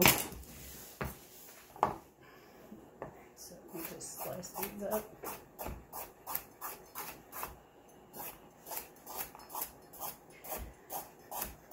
Since I'm probably not going to be making soup with these, I'm just going to do them in slices all the way, even the big parts.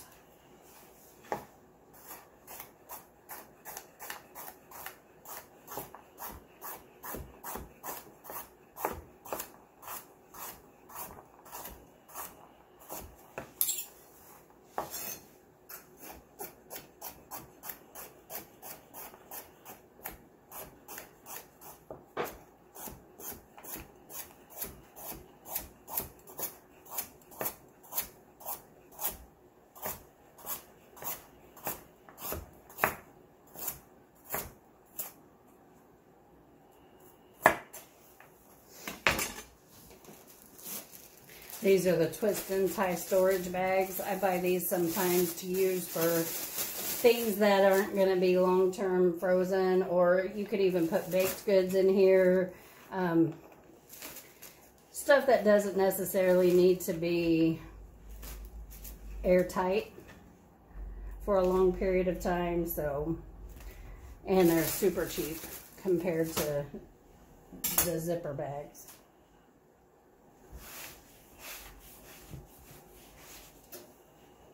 Alrighty.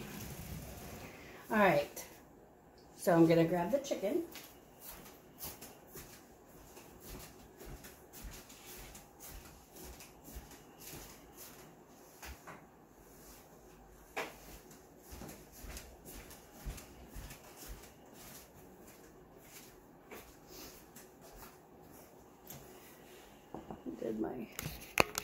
Looks like it's still okay. Looks like it might have slipped a little, but all right. So I got the chicken breasts and they are cooked.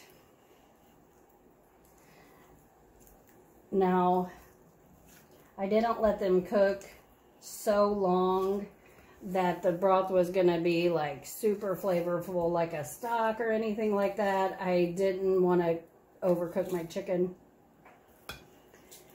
So I almost would be tempted to put the bones back in there, but I don't want to keep fooling with this soup forever.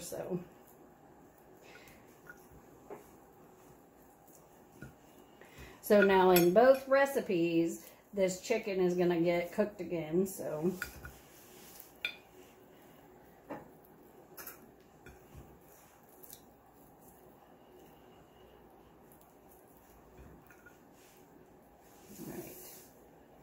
make sure I get the... Alright, so I'm going to put one chicken breast and one tender aside for the chicken. Or you mean for the soup. There. And there's a little tendon on the end. I'm just pulling that off. Just going to make sure there's nothing weird in here. Alright. So I'm going to cut this up in small chunks, and then I'm just going to set it in a bowl and put it in the refrigerator till I'm ready to add it to my soup. Because it's going to take a good couple hours in the crock pot for the vegetables to get tender. So I don't want this cooking in there again.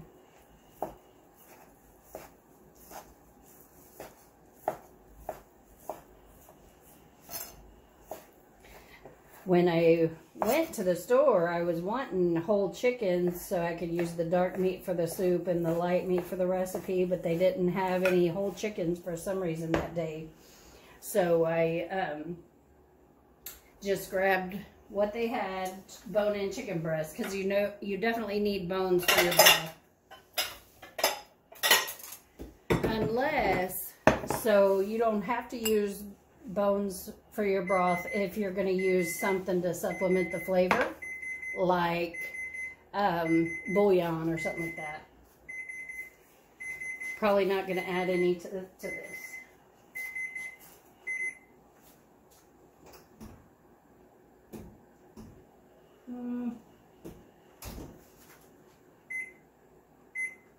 So I checked the cinnamon rolls. I want them to cook a little longer. They're not brown at all. They're very pale. So I'm going to add them back in there for, well, I reset the timer for 5 minutes. We'll check them then. All right, now the rest of this chicken I'm just going to shred up into another refrigerator bowl. So we're going to be using this. The longest I would leave this in the refrigerator is 5 days. Otherwise, I'd put it in the refrigerator or the freezer. But I know that I'm going to be using this one day this week. So I'm just going to put it in a bowl in the refrigerator.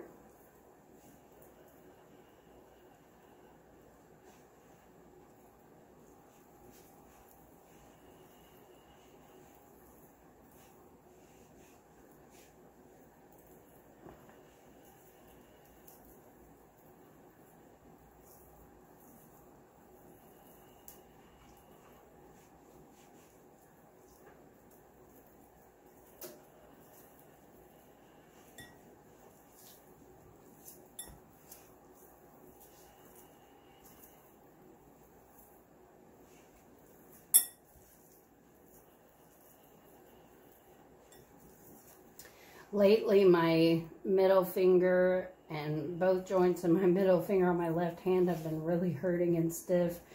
I said, I think I'm getting arthritis. It's been so sore. I don't know, because I didn't injure it. I just woke up this way. So I think that arthritis is starting to affect me a little bit.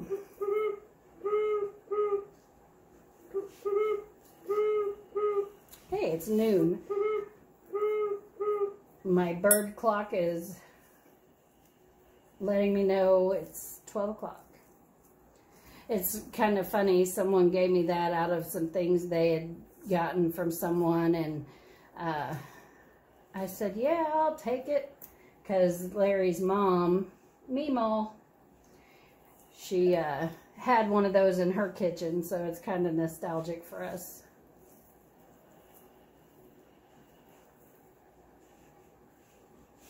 Sometimes you'll hear a bird chirping real loud and you'll think, is there a bird in here? But no, it's the clock. Set that aside. Alright, I need to grab my... Actually, I can just move the board because I'm done with that for now. Alright. Oh, I forgot to chop up the celery leaves. That's okay, I'll do that later.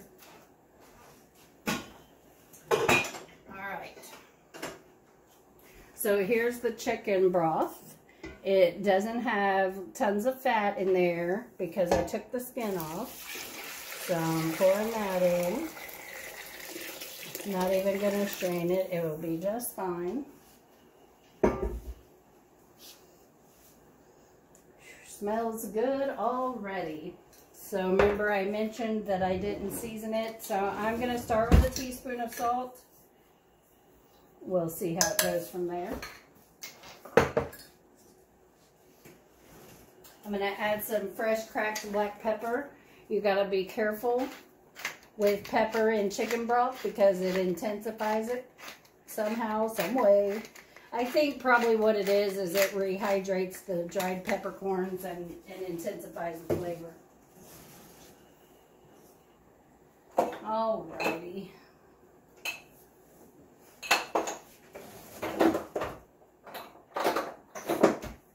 Okay, so I am going to be adding some dried herbs into this. This is probably like a teaspoon of rosemary that I dried a couple weeks ago.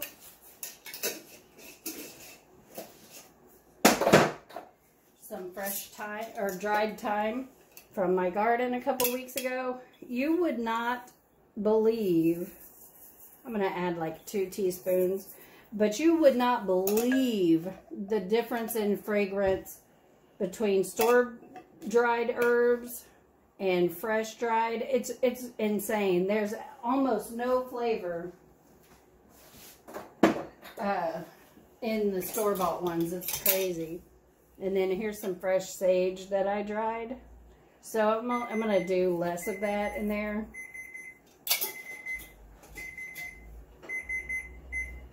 Alright.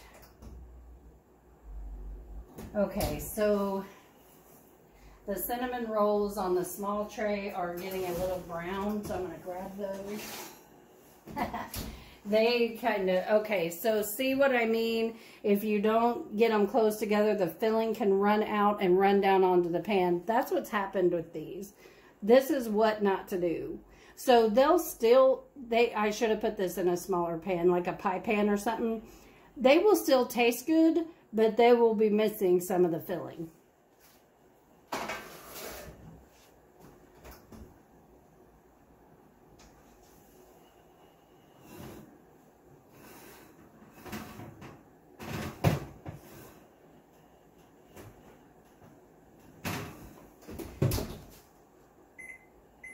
All right, so 5 more minutes on those other cinnamon rolls in the bigger pan.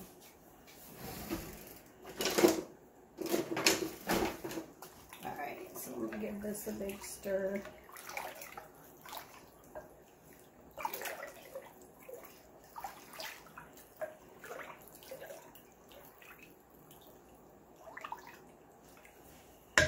So this is a 7-quart crock pot. So that tells me it's probably about half full. It tells me that it's going to give me 3 quarts. Might as well say 3.5 quarts of chicken soup.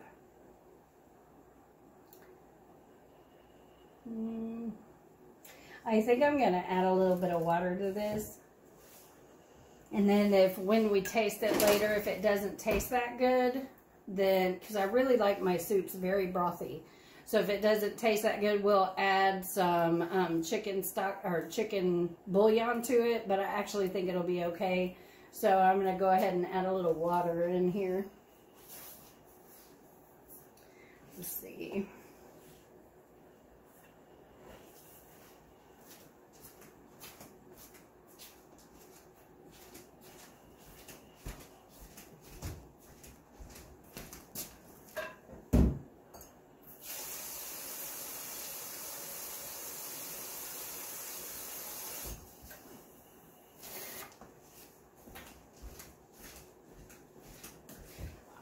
And so I'm going to add a little extra salt in there since I added the water. All right, I'm going to get this actually turned on. I'm going to grab these cinnamon rolls out here in just a couple of minutes. And then I'm going to go out and water. So when Savannah gets back with the milk, then I'll be able to go ahead and make the frosting for that. But in the meantime, I'm going to go water the plants. All right, I'll be back. All right, hi, I'm back. So while I was not recording, I rested for just a little bit, but then I got started watering outside because everything is so dry. Excuse me. So I watered the garden, the plants on the deck, and the yard, and then out front too. So that was quite a bit. I'm gonna start something else, but I'm gonna sit down for a while here at the table because I'm tired. I ain't Superwoman, so my legs are tired, so I'm just gonna rest. So what I've got here is jalapenos that I've had in the freezer since the last time I grew them. So they were down in the deep freeze. It's been, well, year before last, so they should be fine. I'm gonna make cowboy candy, also known as candied jalapenos.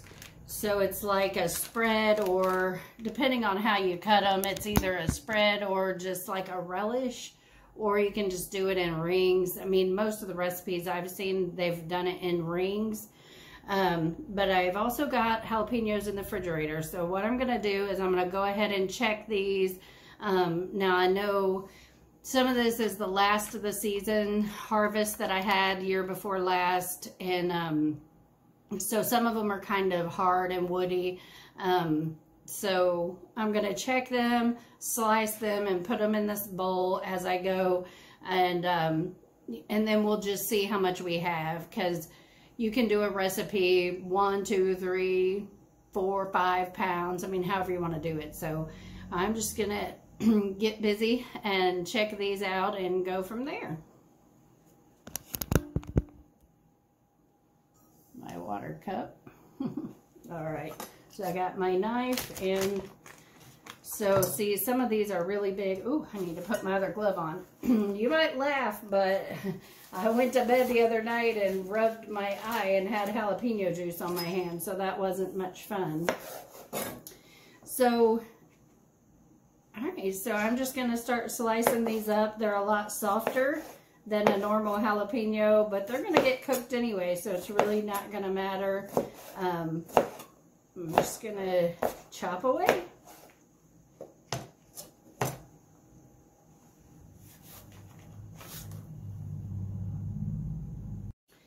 Well, I am a little more than halfway done with the bag of jalapenos, and I was chopping away, and I chopped a hole in my glove, so I am doing this with one gloved hand, so I'm actually gonna have to be careful with my dries later. So I just wanted to show you what I'm doing. So I ended up, I was trying to do it in just rings, and then I was, you know, the one lady who did the recipe was chopping them, and I tried chopping these like into strips and then chopping them, and I was just having trouble. So I found it easiest to actually cut them into slices and then just coarsely chop them. They're not going to be perfectly diced, but I think that's going to be better for us than rings. And that way it's more kind of like a relish. So I just wanted to give you an update. So I've got about 20-25 jalapenos to go, and then I'll weigh them to see how many I ended up with. And I'll be back. Alright, so I am done chopping the jalapenos. I got quite a bit out of that. Now I just need to see how much weight I actually have, because the recipes go by weight. Let me find the scoop here. I found myself coughing from the spicy jalapenos.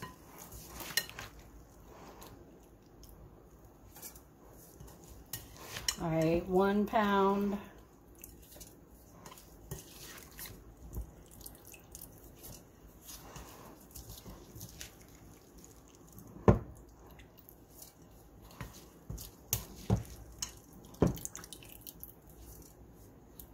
Two pounds. All right, so I'm gonna put all this in here, and then what I'll do is I'll get some of my fresh jalapenos out of the refrigerator and chop some up to make it up to 3 pounds exactly. So we got 2 pounds and 7 ounces, so I need a half a pound.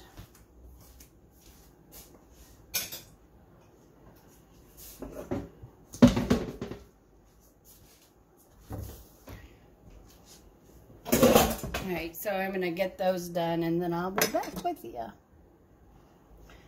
Alright, so I've got exactly 3 pounds there. I'm not sure if you can see it, of chopped jalapenos. And so I'm going to get all my stuff together and clean up the kitchen a little bit more, and I'll be back. Alright. Okay, so I set the jalapenos aside, and I'm getting ready to put together the brine syrup, if you want to call it, whatever you want to call it, but it's it calls for 2 cups of cider vinegar. I still feel like I could sneeze from the jalapenos. And my left hand is burning where I took my glove off because I cut a hole in it anyhow. But I am okay, and it's all going to be worth it in the end. Because I love spicy stuff, and I also love sweet and spicy. So I have a feeling that I'm going to love these. Alright, and then it calls for 6 cups of white sugar. So 1, 2, 3, 4, 5, 6. All right. So I'm going to turn this on and let it start heating while I add the rest of the ingredients. It really is, it's really actually pretty simple. So I got that in there, and I am sorry, my little tripod broke, so it's not doing the best here, but you just got to work with what you got. All right, so I've got turmeric, the stuff that makes mustard yellow. And I'm going to put a ½ teaspoon in there.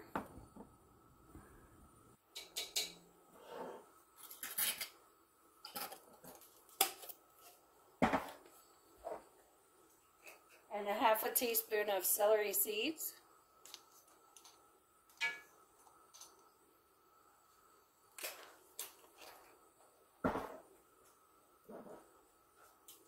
and a half a teaspoon of cayenne pepper.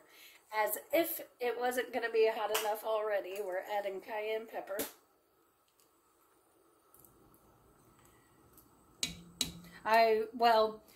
So I made some jalapeno popper dip out of these frozen jalapenos, and it was the hottest thing that I've ever eaten in my life. It was so hot. I took it to a party and this man said, "I like hot stuff and that tastes so good, but boy is it hot." So I think freezing jalapenos concentrates the heat, so this stuff's probably going to be pretty hot. Alright, and then I'm adding 3 teaspoons of garlic powder. I'm using a half teaspoon measure, so there we go. And that's it. So what we'll do is we'll bring this to a boil. Let it boil for 5 minutes. When it boils hard, then we'll add the jalapenos and let it simmer 4 minutes, and we're all set. At that point, we're going to be ready to can it up into jars, and then from there I'll can it in a hot water bath. They have to be canned for 15 minutes for half pints and 10 minutes for half pints, 15 minutes for pints in boiling water to seal them. And as acidic as this is, that's why it's safe to do in a hot water bath. The vinegar helps with that.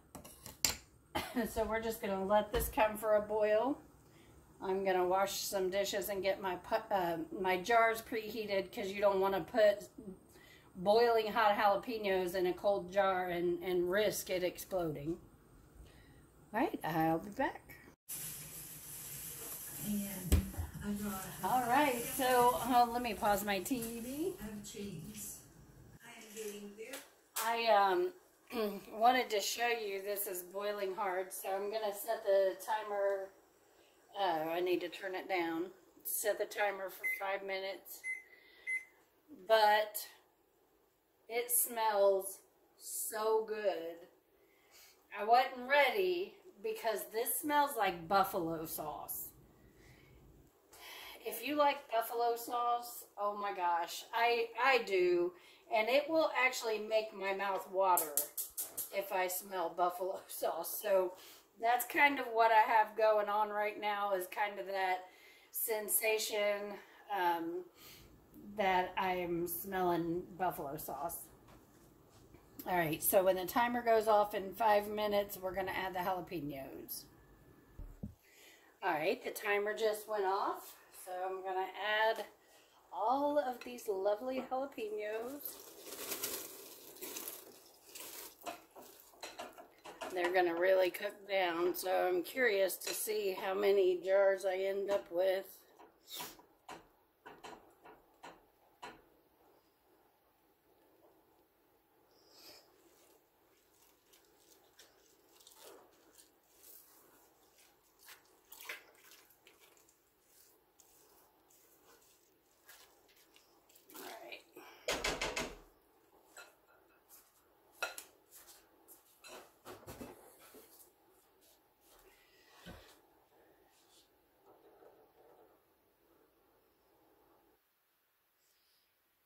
And so I'm going to let that I'm going to turn it up just a little, so it's got to come up to a simmer and simmer 4 minutes. So once I start seeing some bubbles in there, then we'll go ahead and get it together here in the jars. Now I'm going to take the next couple minutes and get out my tools that I use for canning, and we'll get it ready. Alright, so I've got, this is just simmering, so I'm going to set the timer for 4 minutes, not 40.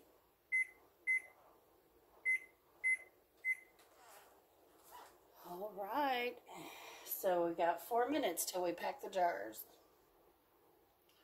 Alright, so the timer's just getting ready to go off here, and I'm going to pull out my warmed jars out of this pot over here.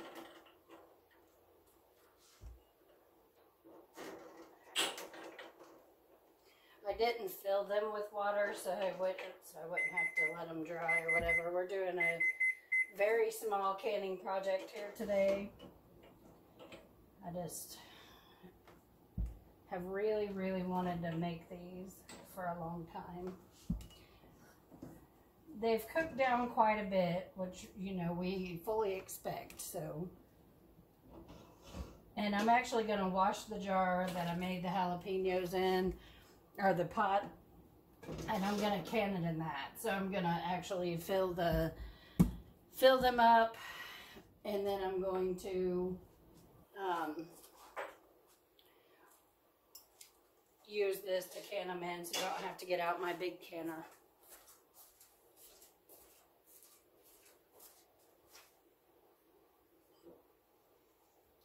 I'm heating up 2 more jars just in case it's not enough.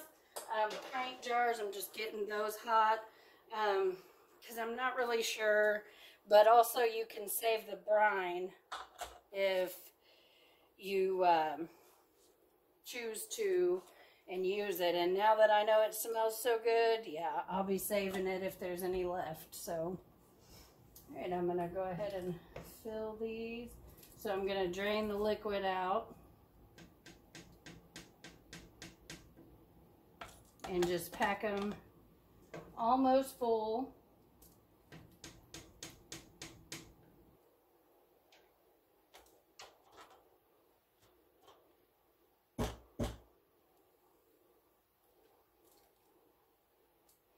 So you're supposed to wait like a month before you eat these for best results. So in that time period, I guess they plump up against some. But you know I'm gonna have to taste it before a month.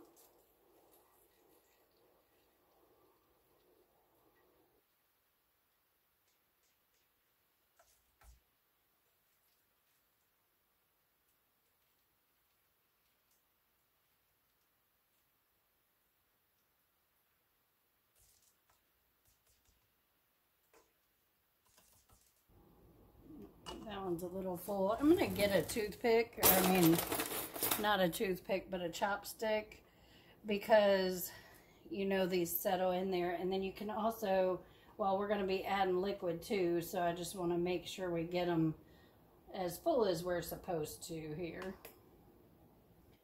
I'm gonna add a little tab more to the first one. Well, maybe, and the second one. You want to make sure there's room for the brine to go down in, but oh Lord, you can't even see what I'm doing. So see, the chopstick just helps you level it out there, and then it'll help me get the bubbles out a little later too. Let me move a little closer. I'm sorry about that. All right, so these jars are hot, just like my hand is hot from slicing all those jalapenos without a glove. So, and I didn't even do half of them without a glove. It was more like a quarter. So I'm not even, can you imagine what I'd be feeling like if I had done them all without gloves? But I chopped a hole. Trying to get organized here. There we go. Where you can see what I'm actually doing. Normally I'll move it all over to the island and stuff, but it's just such a small batch. I don't want to do all that. Plus I'm getting pretty tired. I'm actually going to end this video with this, and I'm going to go rest when we're done. And then if I can muster up the gumption to make dinner today, then I'm thinking about making some homemade pizza. I'll make one just big sheet pan pizza. So there we go.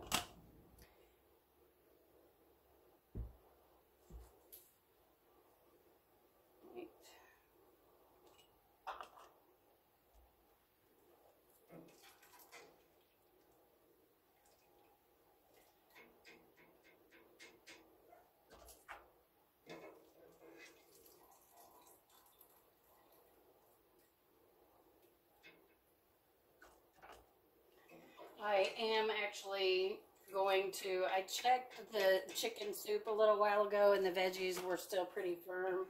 So, but before I go rest, I will actually put the chicken in that and give it a taste and make sure it's good. It has a good taste to it. Alright. I'm going to fill a couple of these small ones.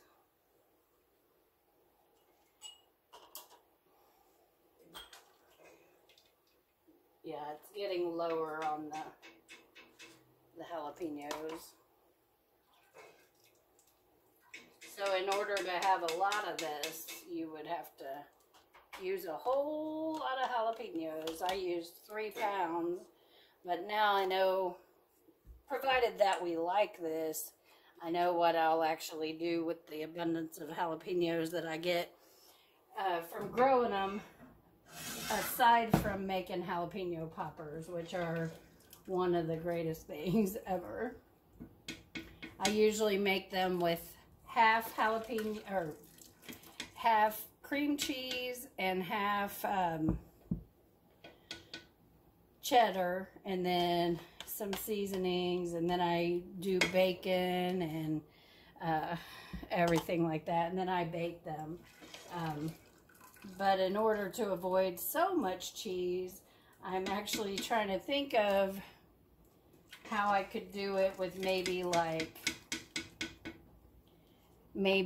mashed potato and bacon and a little cheddar, just to cut back on the amount of dairy. So I was thinking about that.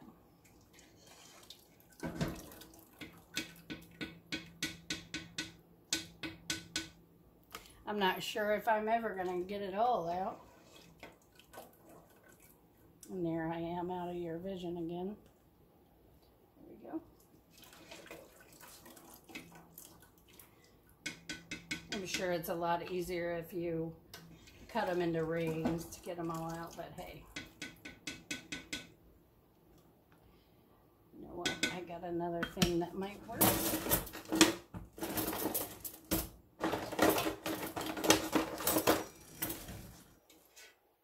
Oh yeah.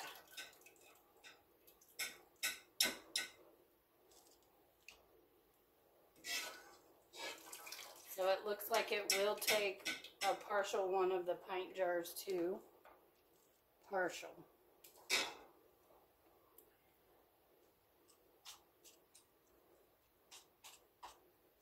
Because I don't think it's going to be enough to fill it. But then the brine. Alright, so get over there. Alright, let's get the rest of this out. So maybe what I'll do is put this one in the fridge and we'll just taste on this one and kind of watch how it changes over the next couple weeks. If it lasts that long. Some of us like spicy more than others around here. We all like the flavor of buffalo, but not everybody can take the heat, so well, we'll see. I can eat stuff that other people think is hot, and I don't think it's hot, so I'm probably not a good judge on how spicy things are going to be. Now, I can tell you that at some restaurants, the buffalo sauce is a lot hotter than at others. Like, for instance, when I go to Roosters, I get nearly the hottest sauce. It's called Donkey. And the only one above that is Killer. So to me, it has a great taste, and it's not just hot for the purpose of being hot. It actually tastes good. So,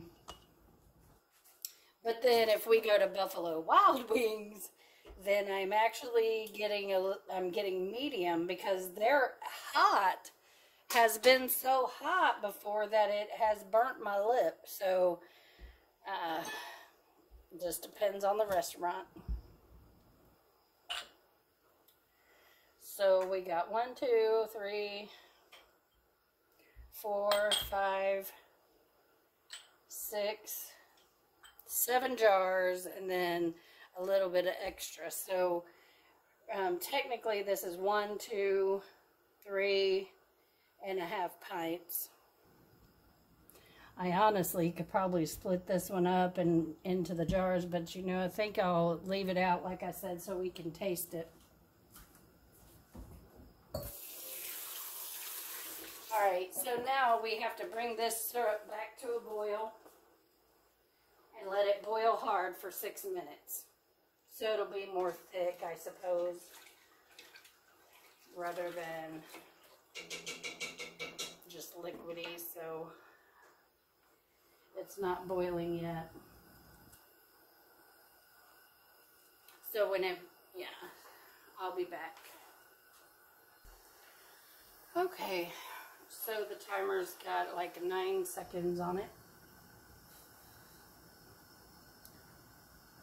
I was just having some pop and potato chips. Excuse me, so I'm belching. Diet pop though. Coke Zero to be exact. That's my drink of choice. That's as hard as as hard a drink as I drink. All right. I don't drink a whole ton of it, but I have one usually with dinner every day. And then today is the weekend, so I'm having one a little earlier. All right, so it is a lot more syrupy now, so I see why they, you know, have you boil it a little longer. So then I'm just going to fill the jar up to 1/4 inch headspace, which is almost all the way to the top. So, but I'm going to adjust those here in just a couple of minutes. So I'm going to fill them all close to that. Then I'm going to take the chopstick and get the bubbles out, get it to settle all it can. And then I'm going to wash this pot so I can can them in it. It's my tallest pot besides my canner, so you want the boiling water to be at least 2 inches above the tallest jar, so you gotta have a tall one. If I didn't have this one, I'd be breaking out the canner because that's all all I got.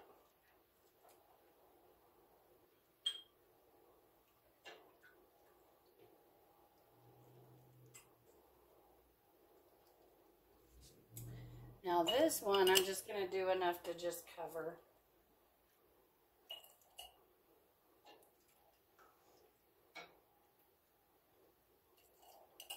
Alright, and then I'm going to put the rest of that over into the last pint jar. What do you know? I didn't even know a number of jars, but I got out the exact right amount, so that's just luck. So I'm going to pour this in. It's hot. The handle is pretty hot, so I'm going to double that over. There we go.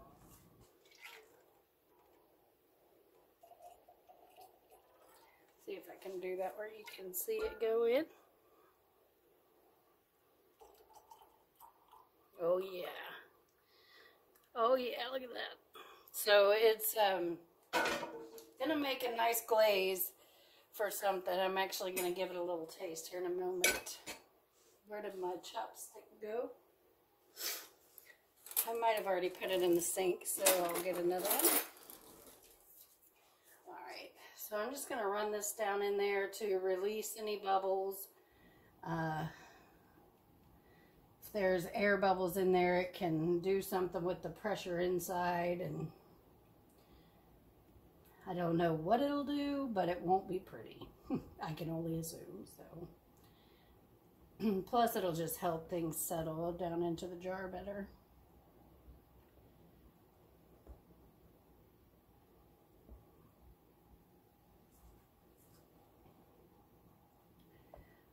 And some of these need a little more liquid.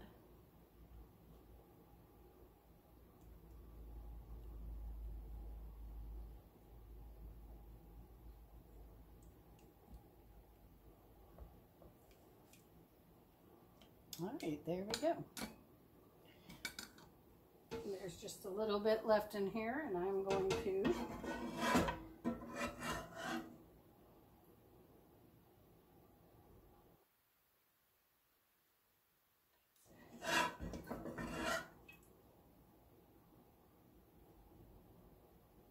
I know one of the first times I canned anything, I made vegetable soup, and I'm not sure what I did, but when it was in the can, or some of my soup siphoned out of the jars and was in the water, it was horrible. It was so sad. So my canning pot smelled like vegetable soup forever.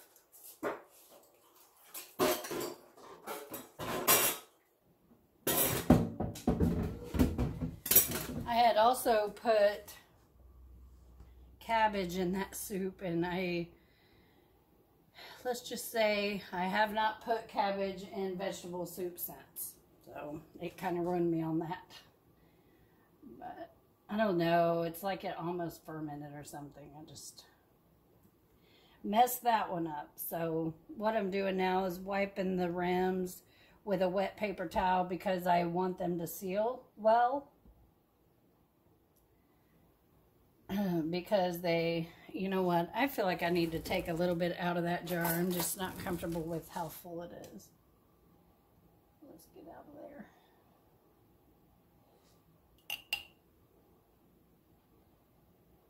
There we go. But, yeah, if there's anything around the rim, it won't seal properly, so. You know, I'm actually surprised there's no salt in this recipe. For some reason, I'm surprised by that.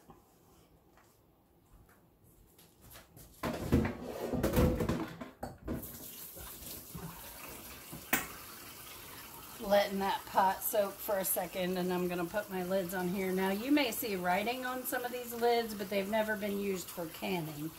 They may have been used to store something. But once you've canned with a lid, you really shouldn't be reusing it.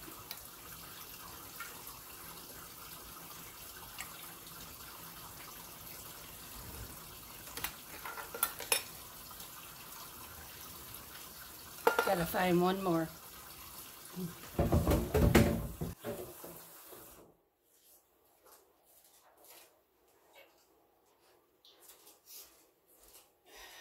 Two more. Well, this one doesn't have to have, it can have an older one on there, but because it's not getting canned, that's going in the fridge. So, yeah, they've been kind of hard to find at the store because of, I don't know, a lot of people must be canning because they're at home and don't have anything else to do. Which I know working at home has been great for my garden this year, and you know, the ability to do things around here, it's been nice, even though I really do miss, you know, my coworkers and things. So, a couple more rings.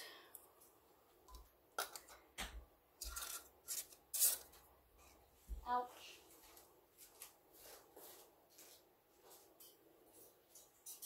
Alrighty.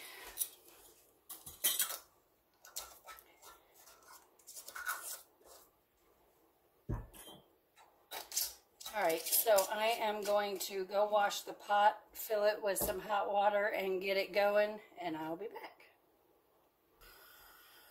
Alright, I was able to get the pot filled. I was able to fit everything in there but the just the jar of brine, so that's fine. I'll actually just put that on in after I get those out and just can it the same. So I'm gonna let these come to a boil Once they come to a rolling boil, then I'll start the timer for 15 minutes. And then after that, I'll let them sit in there for 5 minutes with the lid on before I attempt to open it or take them out or anything like that. Alright, I am actually going to end the video here. I'll do a little bit of a check-in later and show you the results. But technically, I'm going to end this video here. And I hope you have a wonderful day. And thanks for joining At Home with Shannon. Hey. So, hubby was getting hungry. And I wasn't really feeling much like making pizza, which was what I had originally intended for dinner today. So I was looking at what was in the refrigerator, and we had some pulled pork that was left over from a couple days ago, and it was actually really good. So I decided to make us a quesadilla with pulled pork, and they were really good. But I put some of the cowboy candy on mine, some from the leftover jar, and it's really good. I know you're supposed to wait a few weeks to even eat it, but if it's this good now, I can't wait to taste what it's going to be like. Excuse me. And then just to add to the to the end of the video, I actually did put the chicken in the soup. I felt like it needed a little bit more salt, and I did actually go ahead and put some chicken bouillon in there. Well, soup base. Put that in there, and it's still in the crock pot, still getting tender. The carrots were still a little firm, so that's the thing about a slow cooker. You know, it's slow. So I didn't get everything done that I wanted to, so there will be more videos coming. The very next thing I want to do is, well, I didn't get to make a head breakfast, so I'll probably have oatmeal in the morning, and then that'll be a nice, easy thing. And then maybe tomorrow I can make some oatmeal bars or egg cups or something. So I was just trying to do some make-ahead things.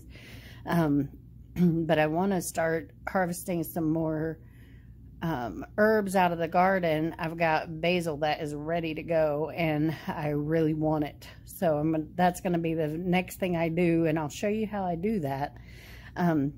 So the next video I do won't be a whole hang with me for a whole day video.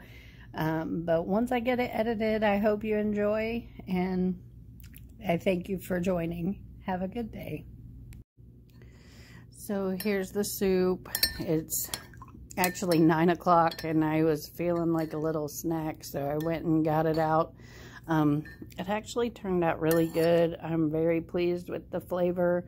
And then after eating cinnamon rolls, and then I had a pulled pork quesadilla for dinner, it's nice to have something light. This is actually 0 points on Weight Watchers. It's just chicken breast, veggies, broth. There's nothing else in there, so I'm feeling good about this soup today.